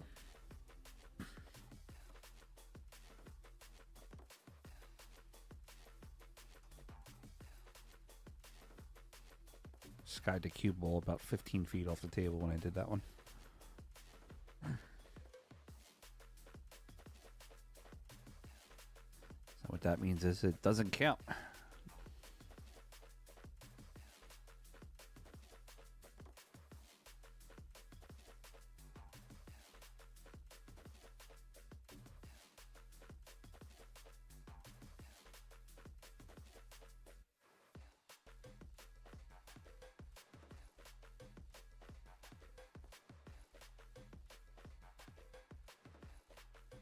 My best break in 8 ball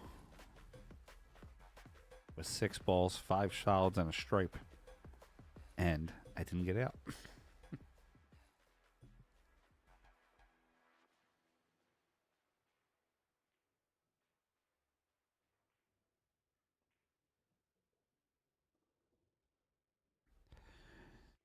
Yeah, you're not caught breaking if you're smashing 7 in, Luke. All right, Fedor banks that 6 to the top right corner. That's going to give him 1.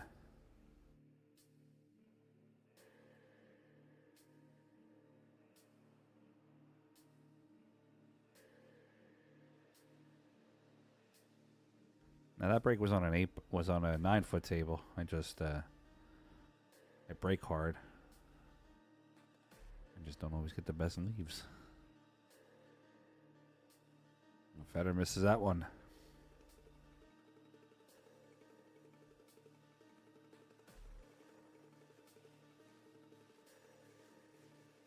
What I can lay the claim with a break. Obviously, I'm not a pro player, but I do have a pretty strong break. I can break the balls over 23 miles an hour with only moving my entire arm less than 6 inches.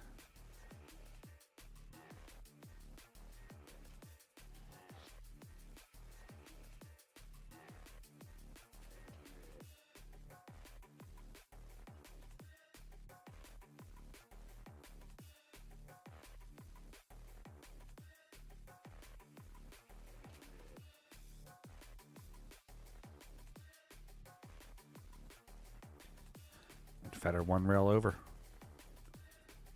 Try to get himself 2 points here.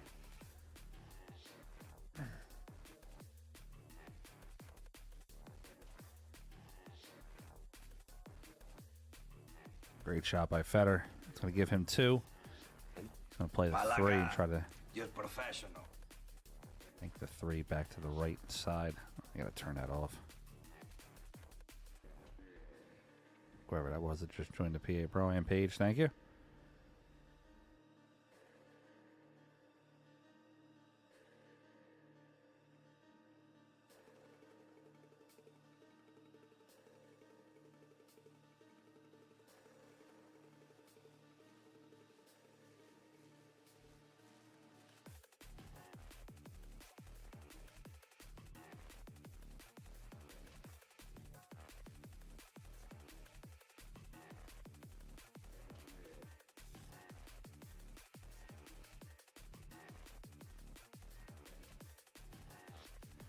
Yeah, next time I can, downstairs in my basement, I got one of the little brake racks that measures the speed. I'll make a video and throw it up on my social for you guys to see it.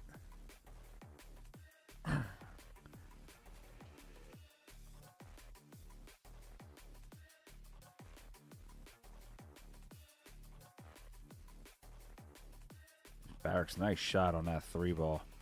Nice and clean on that one.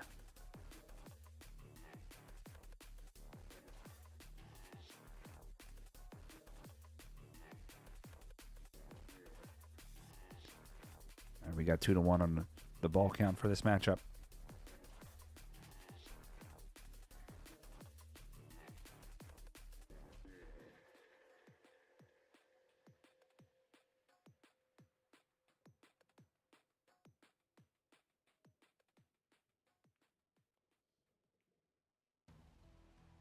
Here's the 4 out. Brings the cue back to the bottom right.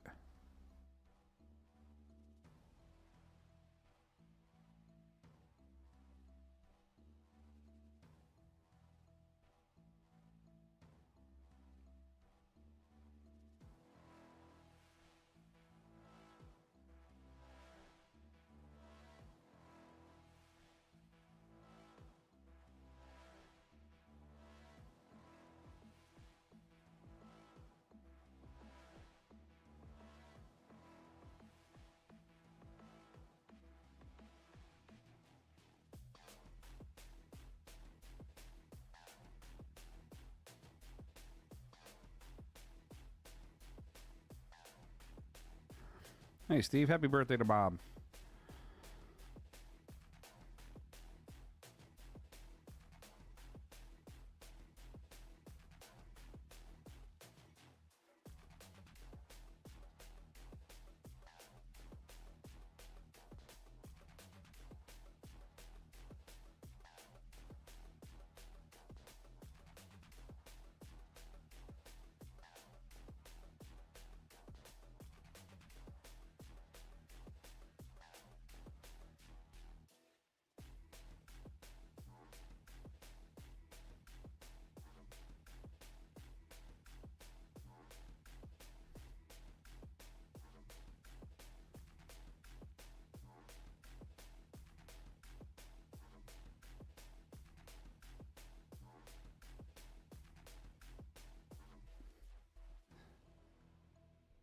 All right, Fedor waiting for this young man to shoot, and he's going to shoot the 1 ball back into the bottom right.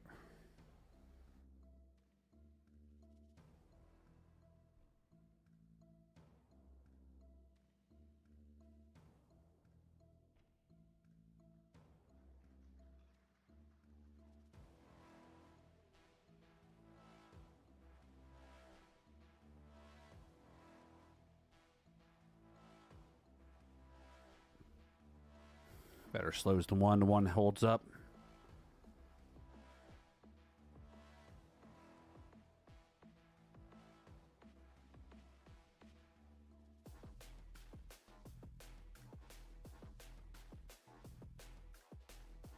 It's a great shot by James Baraks to hit that 1 but not sink it.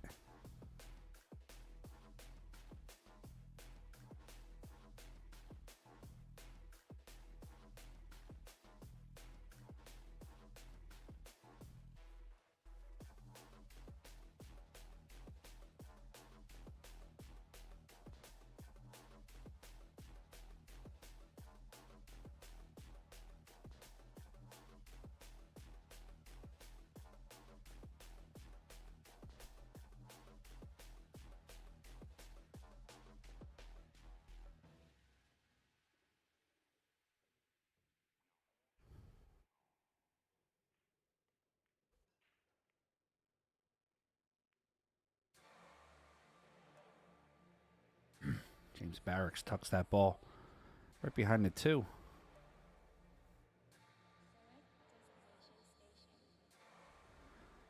Fedor shoots that in. That's going to spot. Now James himself will be behind the 2 also.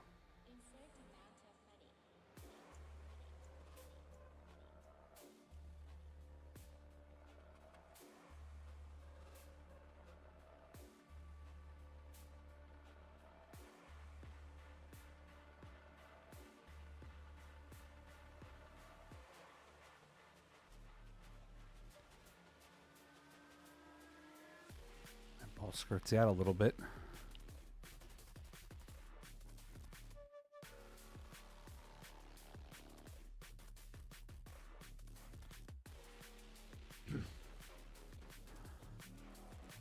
What events have you guys? What event excited you the most about this week? Was it the 1 pocket, the WNT 9 ball, the Banks, or the Bigfoot? A lot of these are going to say the Bigfoot.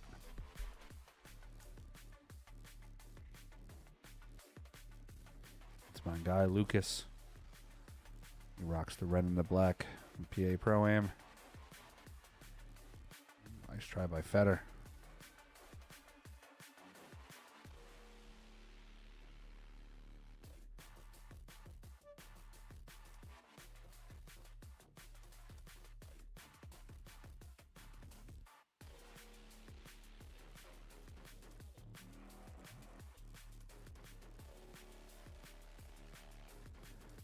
Rebecca likes the Banks. Okay. I'm actually most excited about the WNT 9 ball. Starts off the season here in America and gets it going. Trying to get the boys back for Moscone Cup.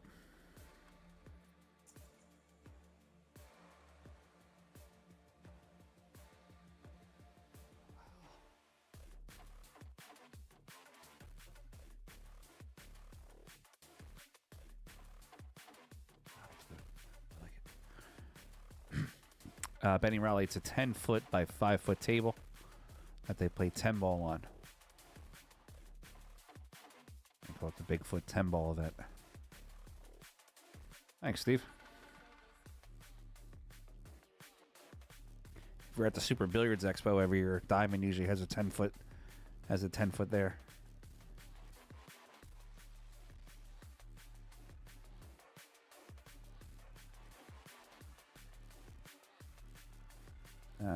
NJ Pool Player, you're part of the page. It's PA Pro-Am, my company.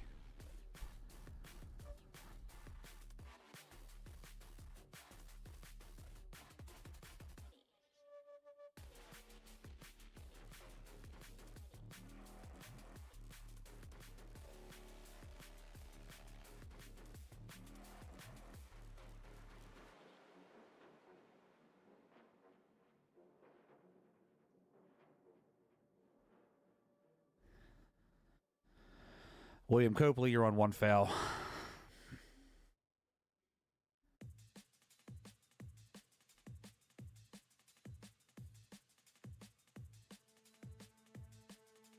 All right, James Baraks going to bank it across. Oh, just missed the side pocket.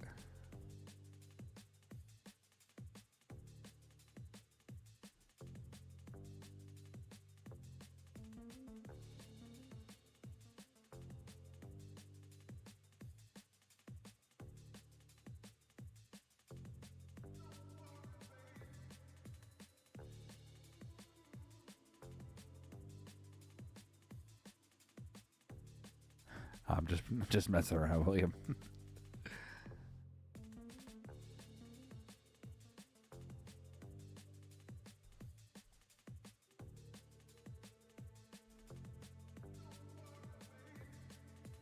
All right, 9 ball. Bank to the bottom right. Trying to tie up the score here.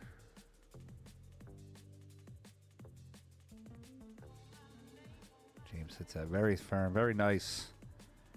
Ties up the score, makes it 2-2 on the ball count.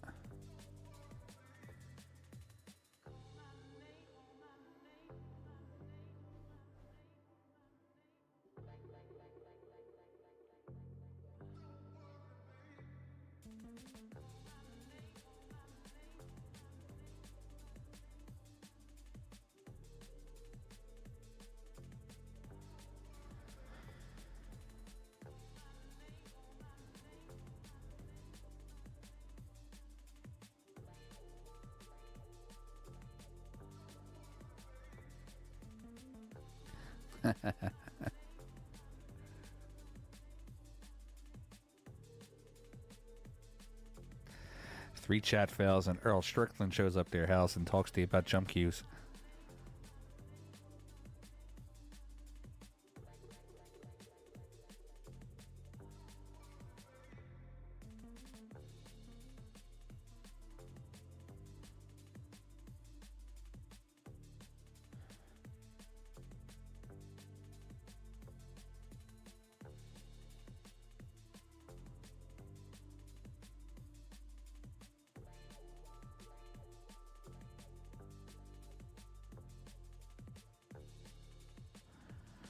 Talk about the Z shot, Luke.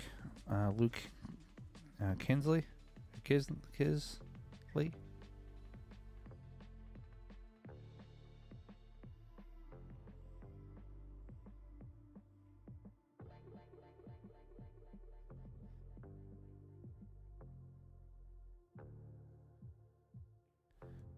Just a mistake there. One rail by Fedor. Gonna bank this one. Bottom left. Oh. He was banking for position on the 8.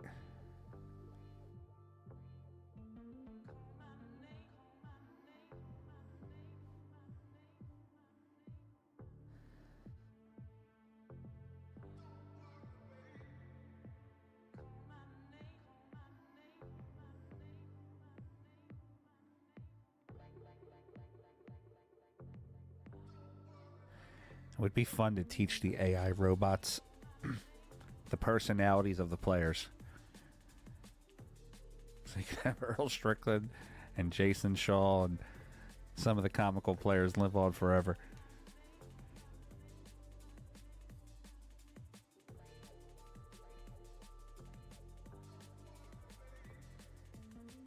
Four railer on the 5 to the top left.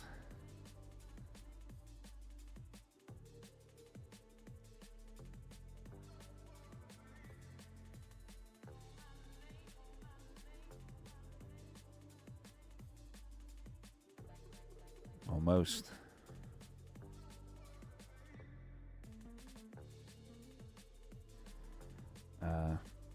Yeah, Luke Kisley, it's the opposite English of the direction that you're going to send the object ball. So if you're going to send the object ball to the left, then you're going to hit it firm on the right side of the cue ball.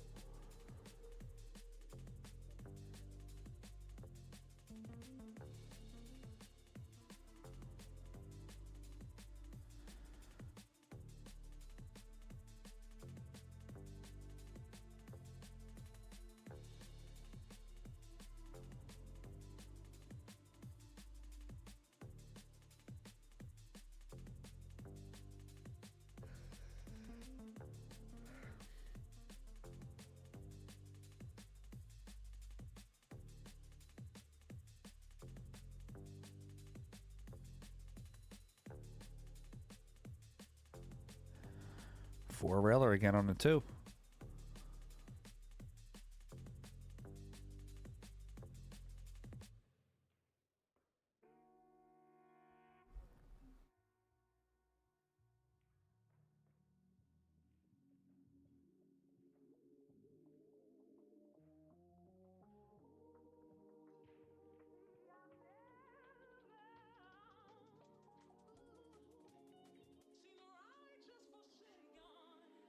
Looks like Fedor's going to play the 5 underneath the 7.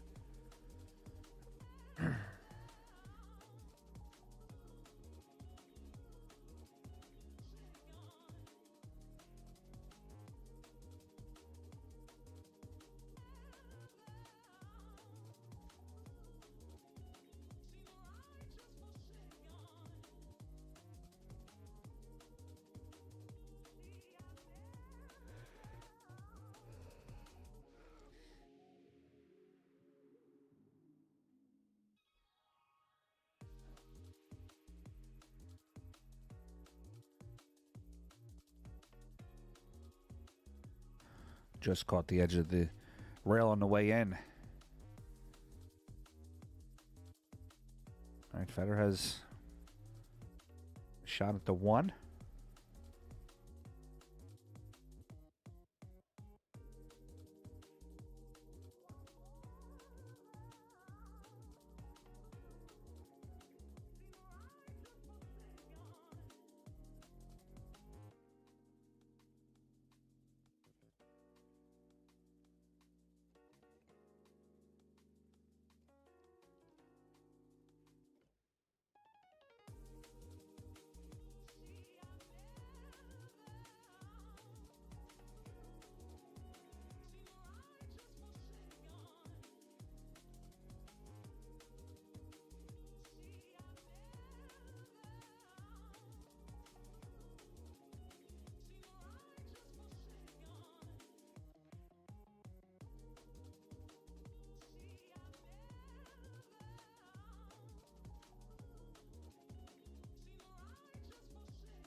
Yeah, Justin Banks. Banks have to be clean. You can't play any combos. Can't play anything off the bank.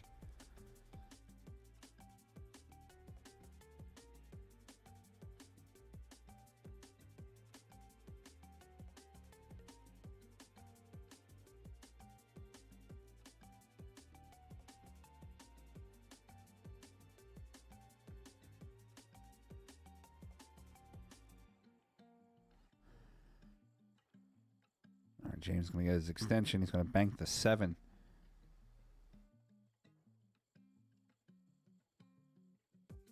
To this bottom right.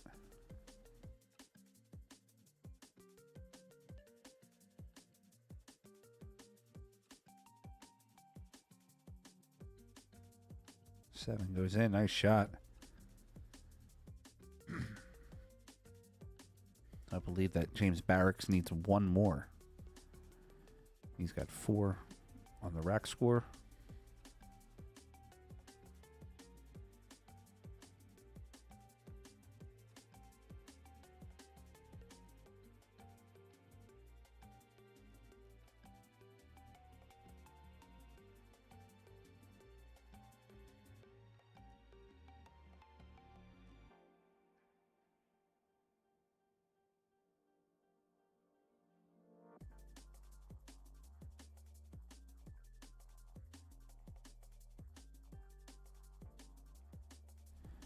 All right, Fedor's got to get out from here. Got to bank the 1 to the bottom right. Hold the cue ball.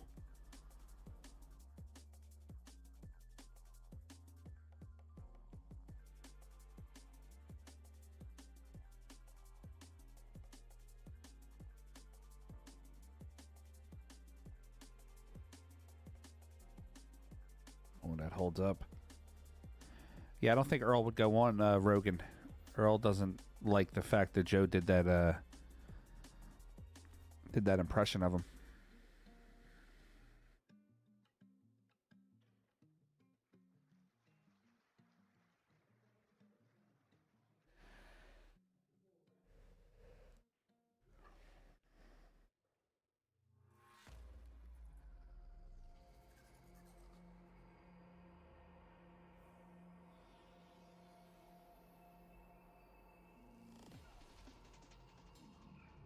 All right, cue ball down to the bottom rail. Fedor's going to bank the 2 ball back to the top right.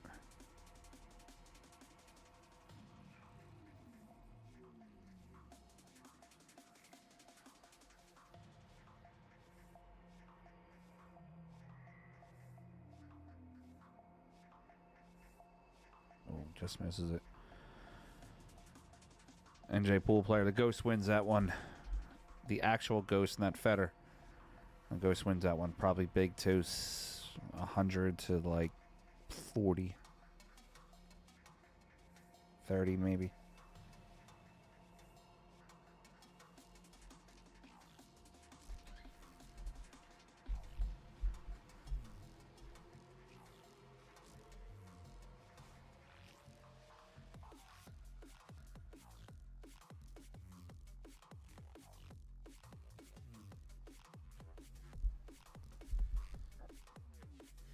That ball's twisting. Doesn't go in now.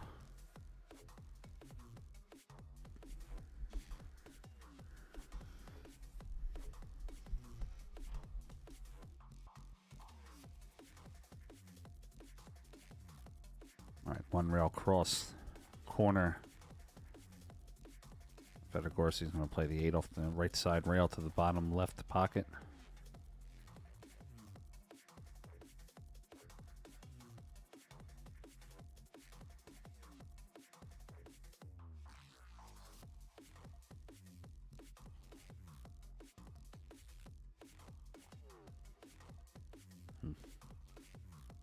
Fedor hit it pretty good, just didn't make the shot.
And Jamie Baraks looking to bank this ball to the bottom left. Crossed over. I think it's going to catch a rail, though, not go in. It's going to hold up.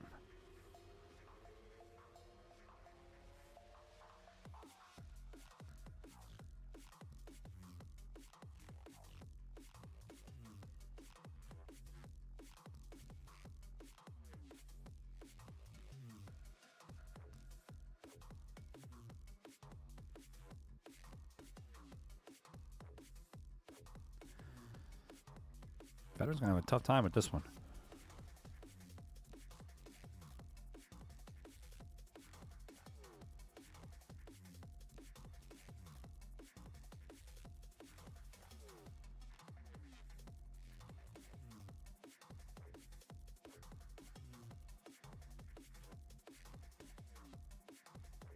All right, drills it in.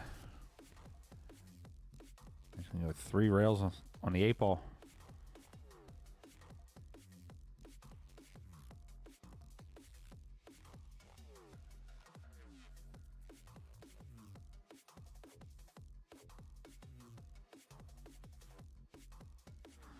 Brother, now, so you don't have to call multiple rails. You just have to call the ball to the pocket.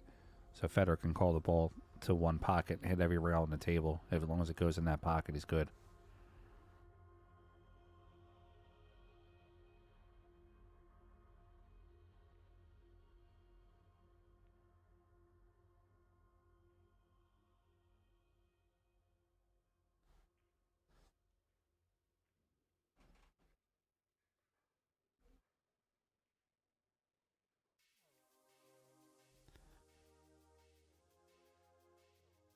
All right, 8 ball, 1 rail. Top right. James Baraks is trying to get himself on the board here. And he hit it. He hit it good. All right, James Baraks gets on the board. He's got 1 rack. Fedor has 2. Rack number 4 coming up here in a second.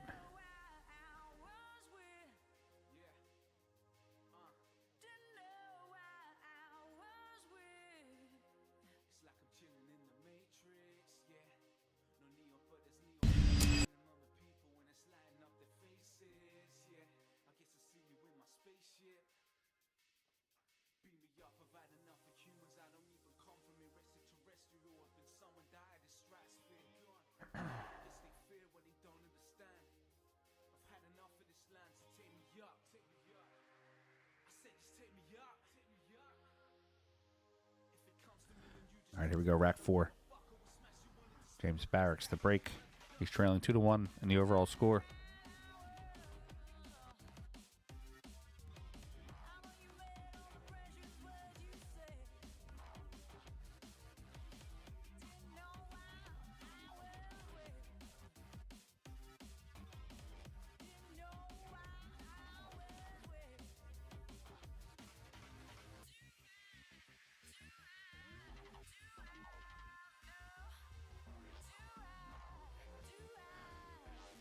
And I think there's a couple of Vietnamese participants here in the chat. Welcome.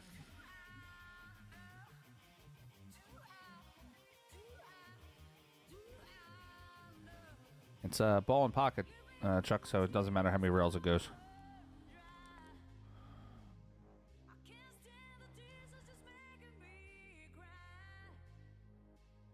Luke, there could be like another 10 rounds of this. Hugh, Shane won that one 3-1.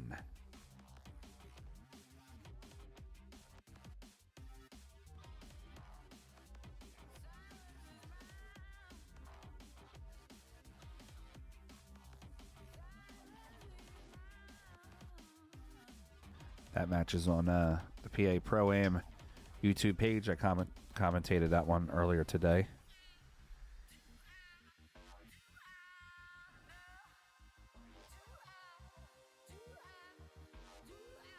Trying to learn, where do you think it's from? Let me see if you can get it.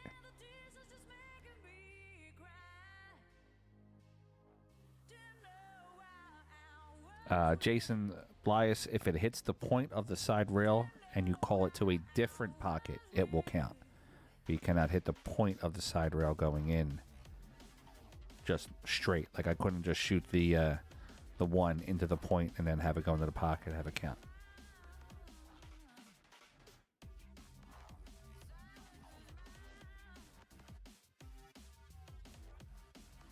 Trying to learn. Yes, I'm from Philadelphia.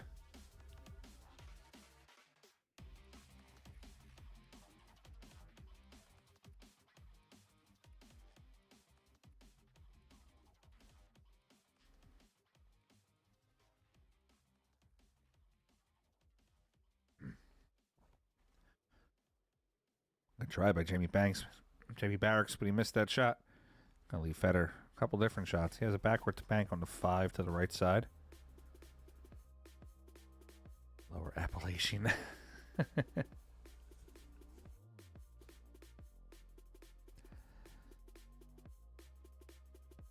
Thanks, Jason.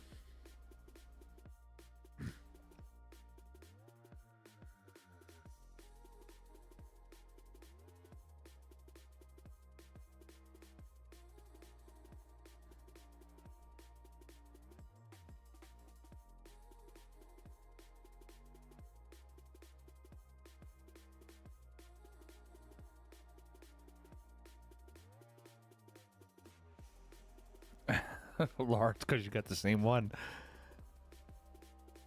You have that city accent. Yes, the pockets are not accepting here right now. Well, some of them are. Some of the players have hit some real good butter shots.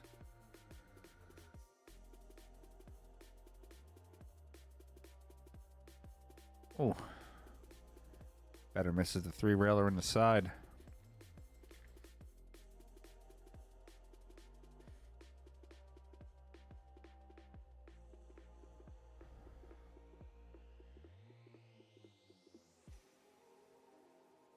All the brackets for these tournaments are at digitalpool.com, but I can throw it up here in the chat for you. Anytime you see Digital Pool's logo on any tournament, it's always going to be the bracket. It's going to go through them.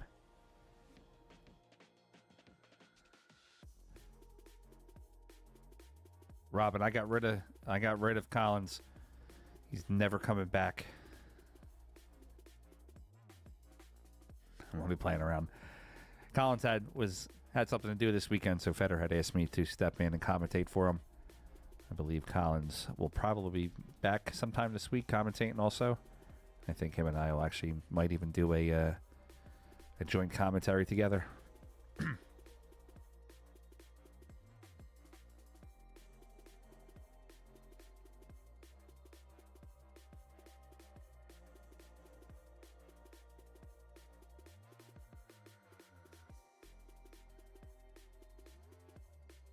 He actually popped in yesterday for a little bit in the chat. Was hanging out with us. Fedor has the 4-ball to the top right.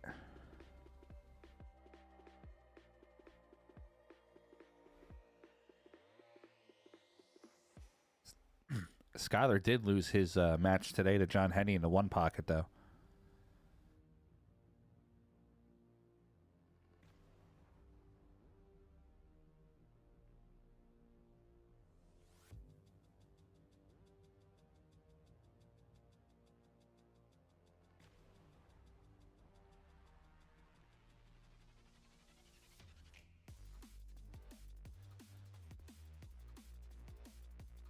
You wouldn't have picked Tyler to go 6 in the banks? Tyler plays incredibly strong. He's got a lot of fundamentals. A lot of really good fundamentals. I always think that any tournament Tyler's in, he's I don't know if he's always the top odds-on favorite. But Tyler definitely is a top 5 to top 7 favorite in every tournament he's in.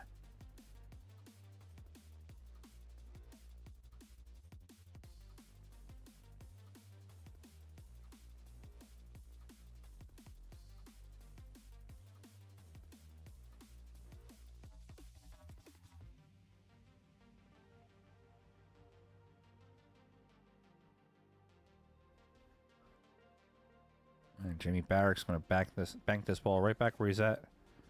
A little bit of low right. Wants to spin out towards the center of the table. Oh, catches a rail in. That's tough when you got to draw Gomez and Woodward.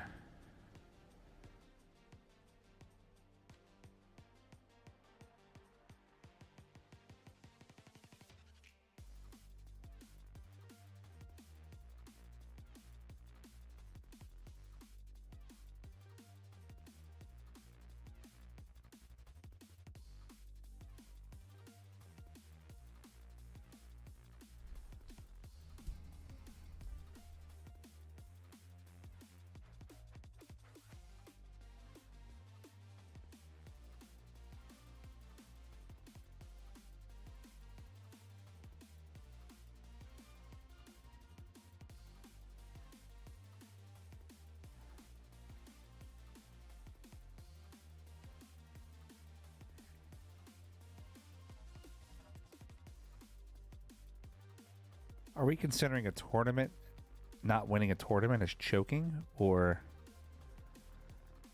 because, I mean, if that's the case, then in a 128-player tournament, 127 people choked.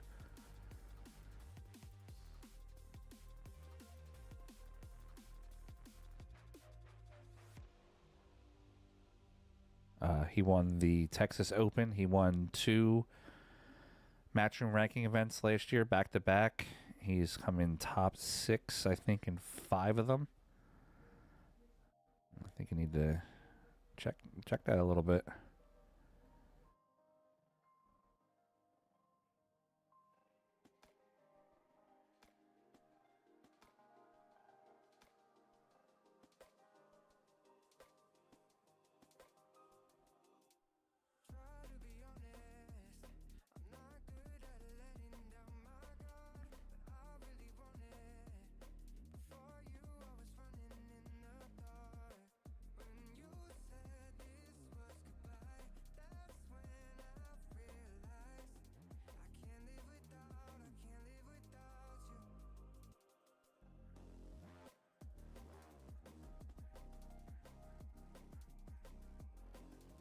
How many Matchroom events have you won, Las Vegas?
And I would hardly count the Chuck Markoulis Memorial as a nobody event, considering Torsten Hamann, John Moore, Oscar Dominguez, Shane Van Boning, B.J. Ussery, Ernesto Dominguez, Hunter Lombardo, Nick De Leon, Corey Deuel, Sam Henderson.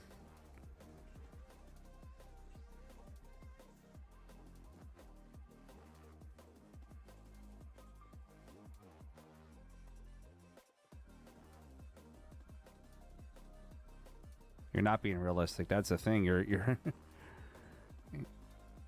saying that the facts that you're giving about Tyler aren't correct. He won 2 WNT events that had monster players in it. He won the Texas Open, which is one of the most prestigious titles in all of pool. He shot great at the Mosconi Cup this year. He's constantly in the top 7 or 8 in every tournament that he's in.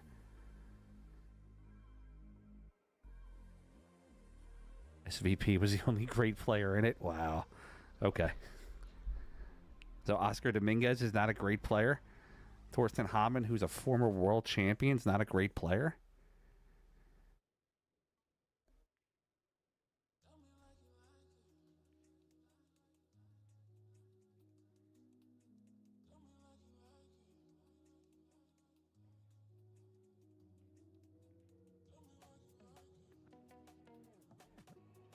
Yes, Thorsten Hamann is a BCA Hall of Famer. He was a former world champion. Yes, he is a top player.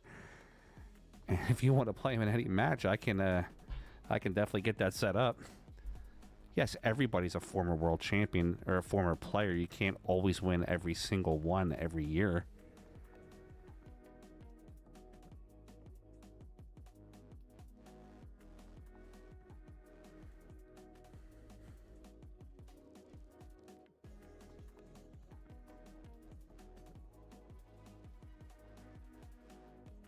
So if Fedor doesn't Gorst the slam again this year, does that make him a former not good player? No, he's still a monster. He just didn't win it this year.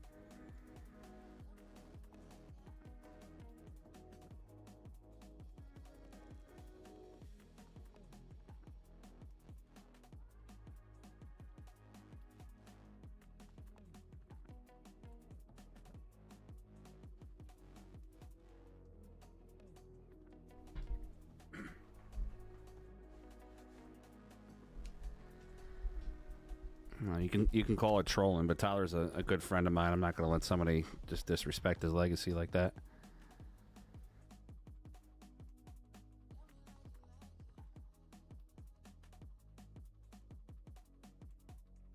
None of us are denying that Federer's the best in the world.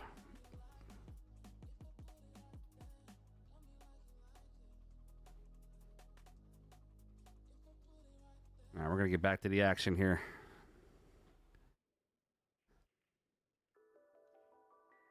We got 1-0 Jamie Baraks on the score.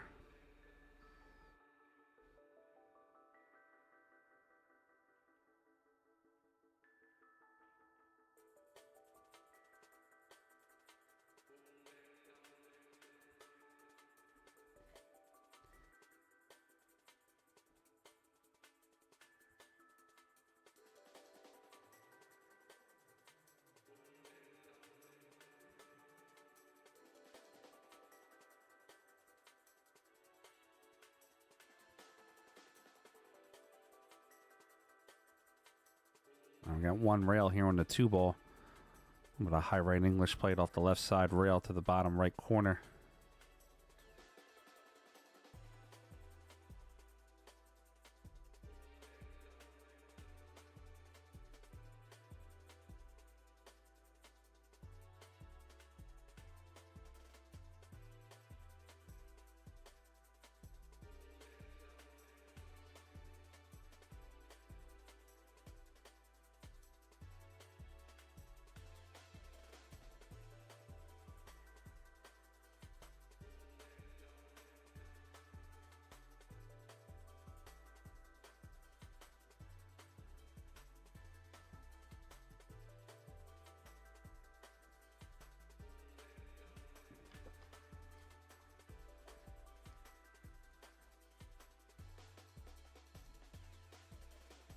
Good shot by Fedor, 3 in the side pocket. That's going to get him on the board also.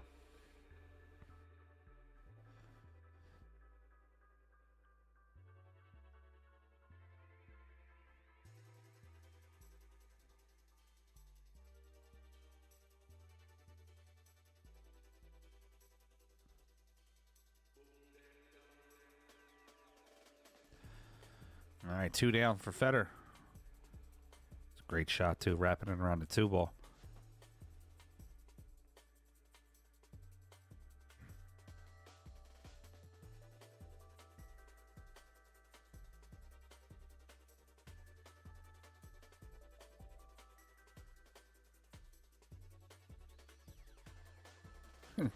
Torture Tyler isn't going to like it. You spotting him to 6 and out. He's going to love it.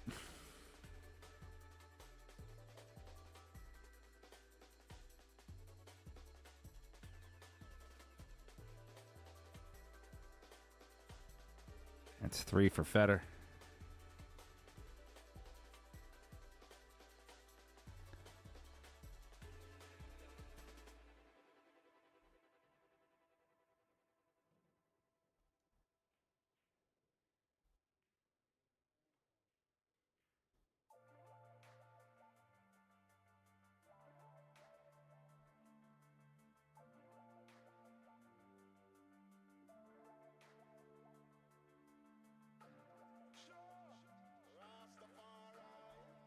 Fedor trying to get back onto that 6.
Fedor 1 rail over.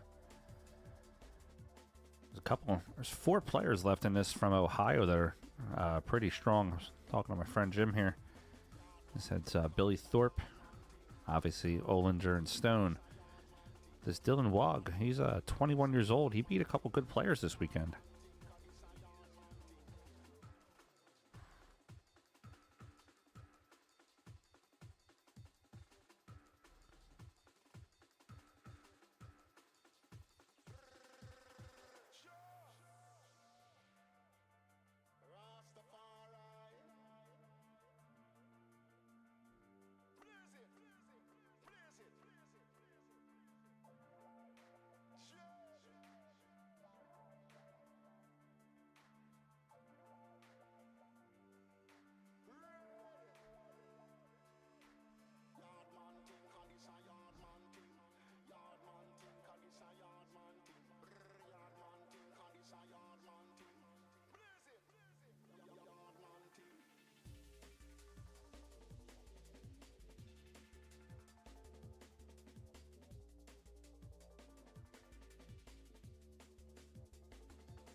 This was Fedor in the UFC. Shannon Murphy. Let's see. I did see that name. I think he's playing this round. I believe Shannon Murphy is in round 7. I could be wrong. Yes, Shannon Murphy actually defeated Mika Immonen in round 7. So that'll move him on to round 8.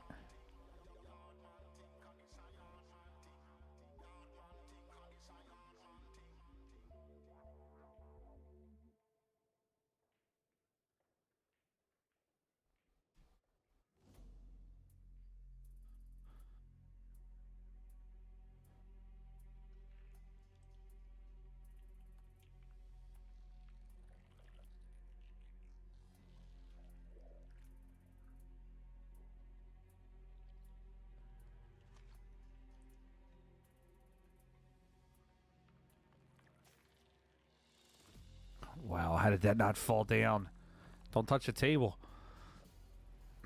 Count to 5.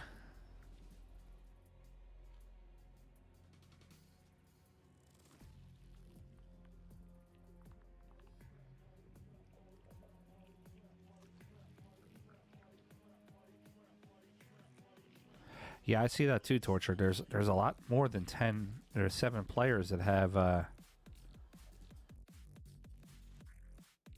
rebuy status that haven't lost.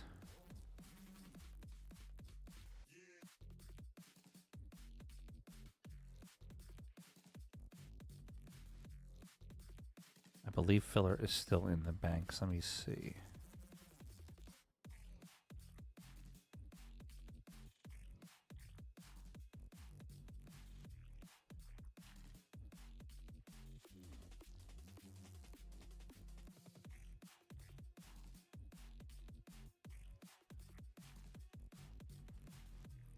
Yes, Josh Filler defeated Jeremy Seaman 3-0.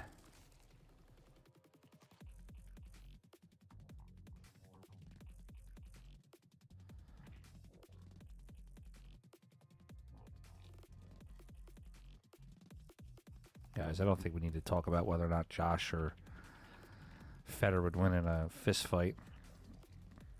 They do like each other. I mean, there's no issue there.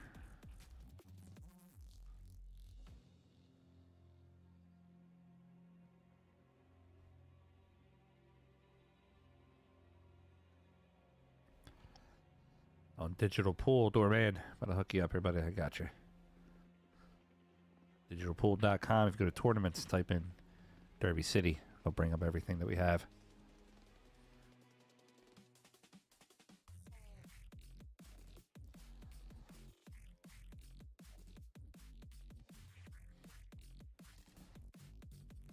Why there's always this constant obsession in all the chats and all of pool or of who the best is.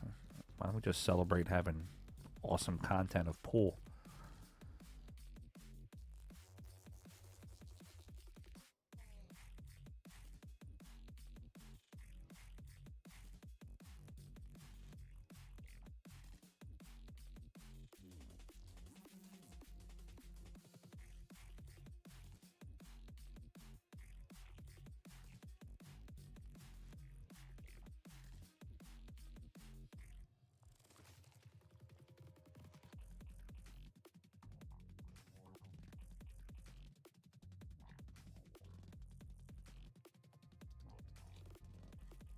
Computer brain, I'm not going to get into it again with somebody else. So here, we'll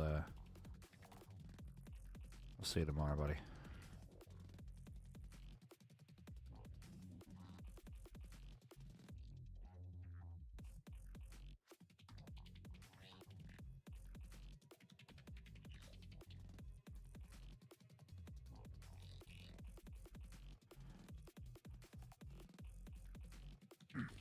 If we're going to get upset about anything, let's get upset about handicapped events.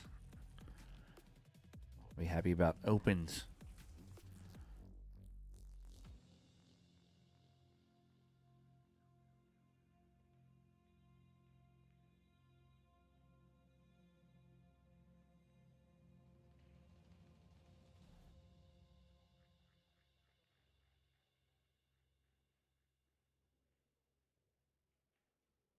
James Baraks is going to push that 2 ball into the pocket.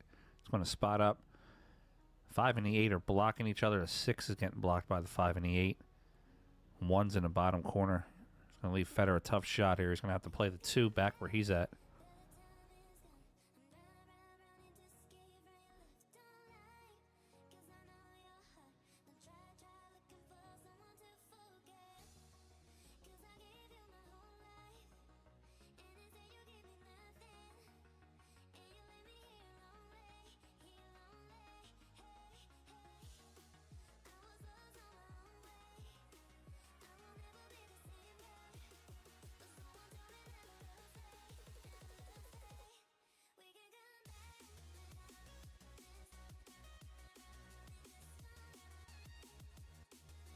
All right, 1 rail on the 2, back to the top right. Jamie Barracks trying to get tied up with Fedor, make it 2-2.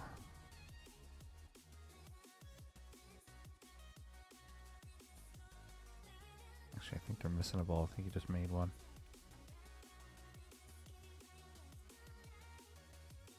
And the ball doesn't go down.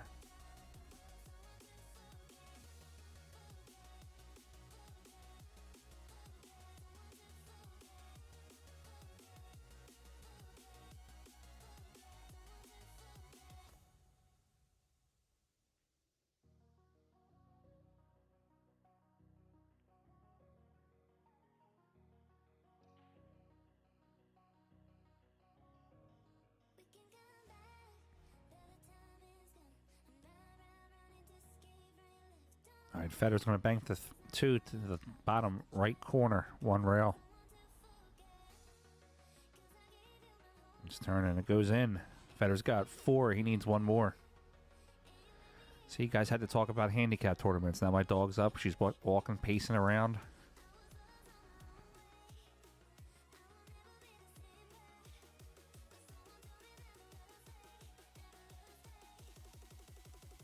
No problem, Ricky. One pocket tomorrow. We got some more banks tonight. Fedor looking to bank the 5. Now he's gonna move the 6, kind of tie him up a little bit. Wedge the 3.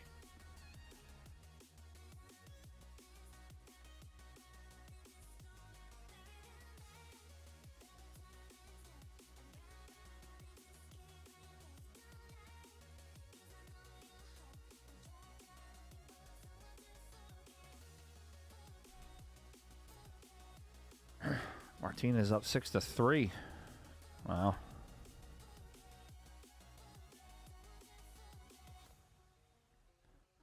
Good try.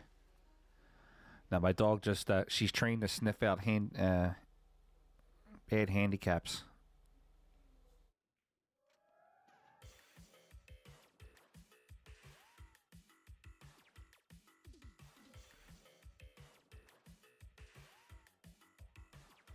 Fedor for the win.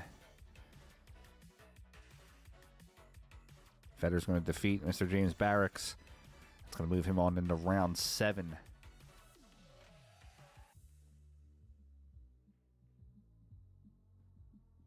All right, let's see.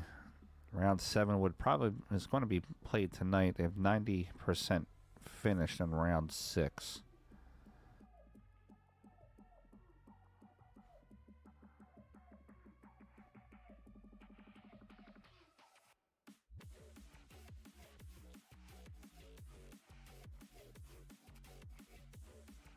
We know Fedor's done for the day playing.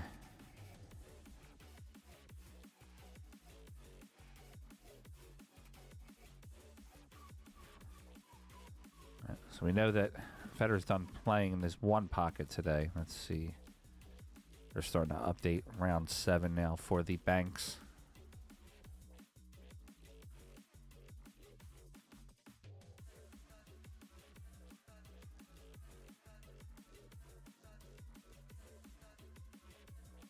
All right, looks like they're in the middle updating.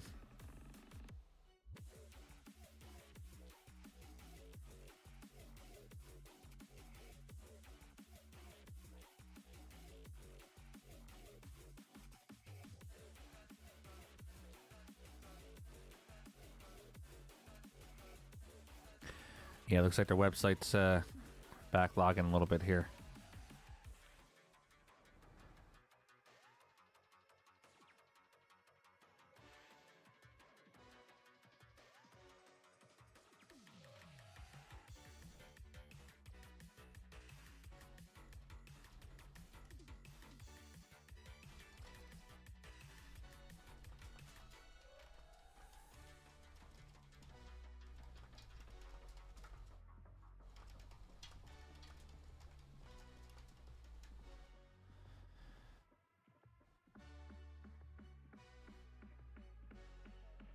Yeah, it's freezing on me too, Ed.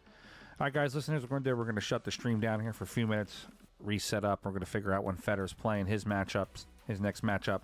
We're going to shoot the PA Pro-Am stream up. So if you are part of the PA Pro-Am YouTube page, come on over. We'll see you guys there in a few minutes. Let's go Fedor. And thanks for watching. We'll see you real soon.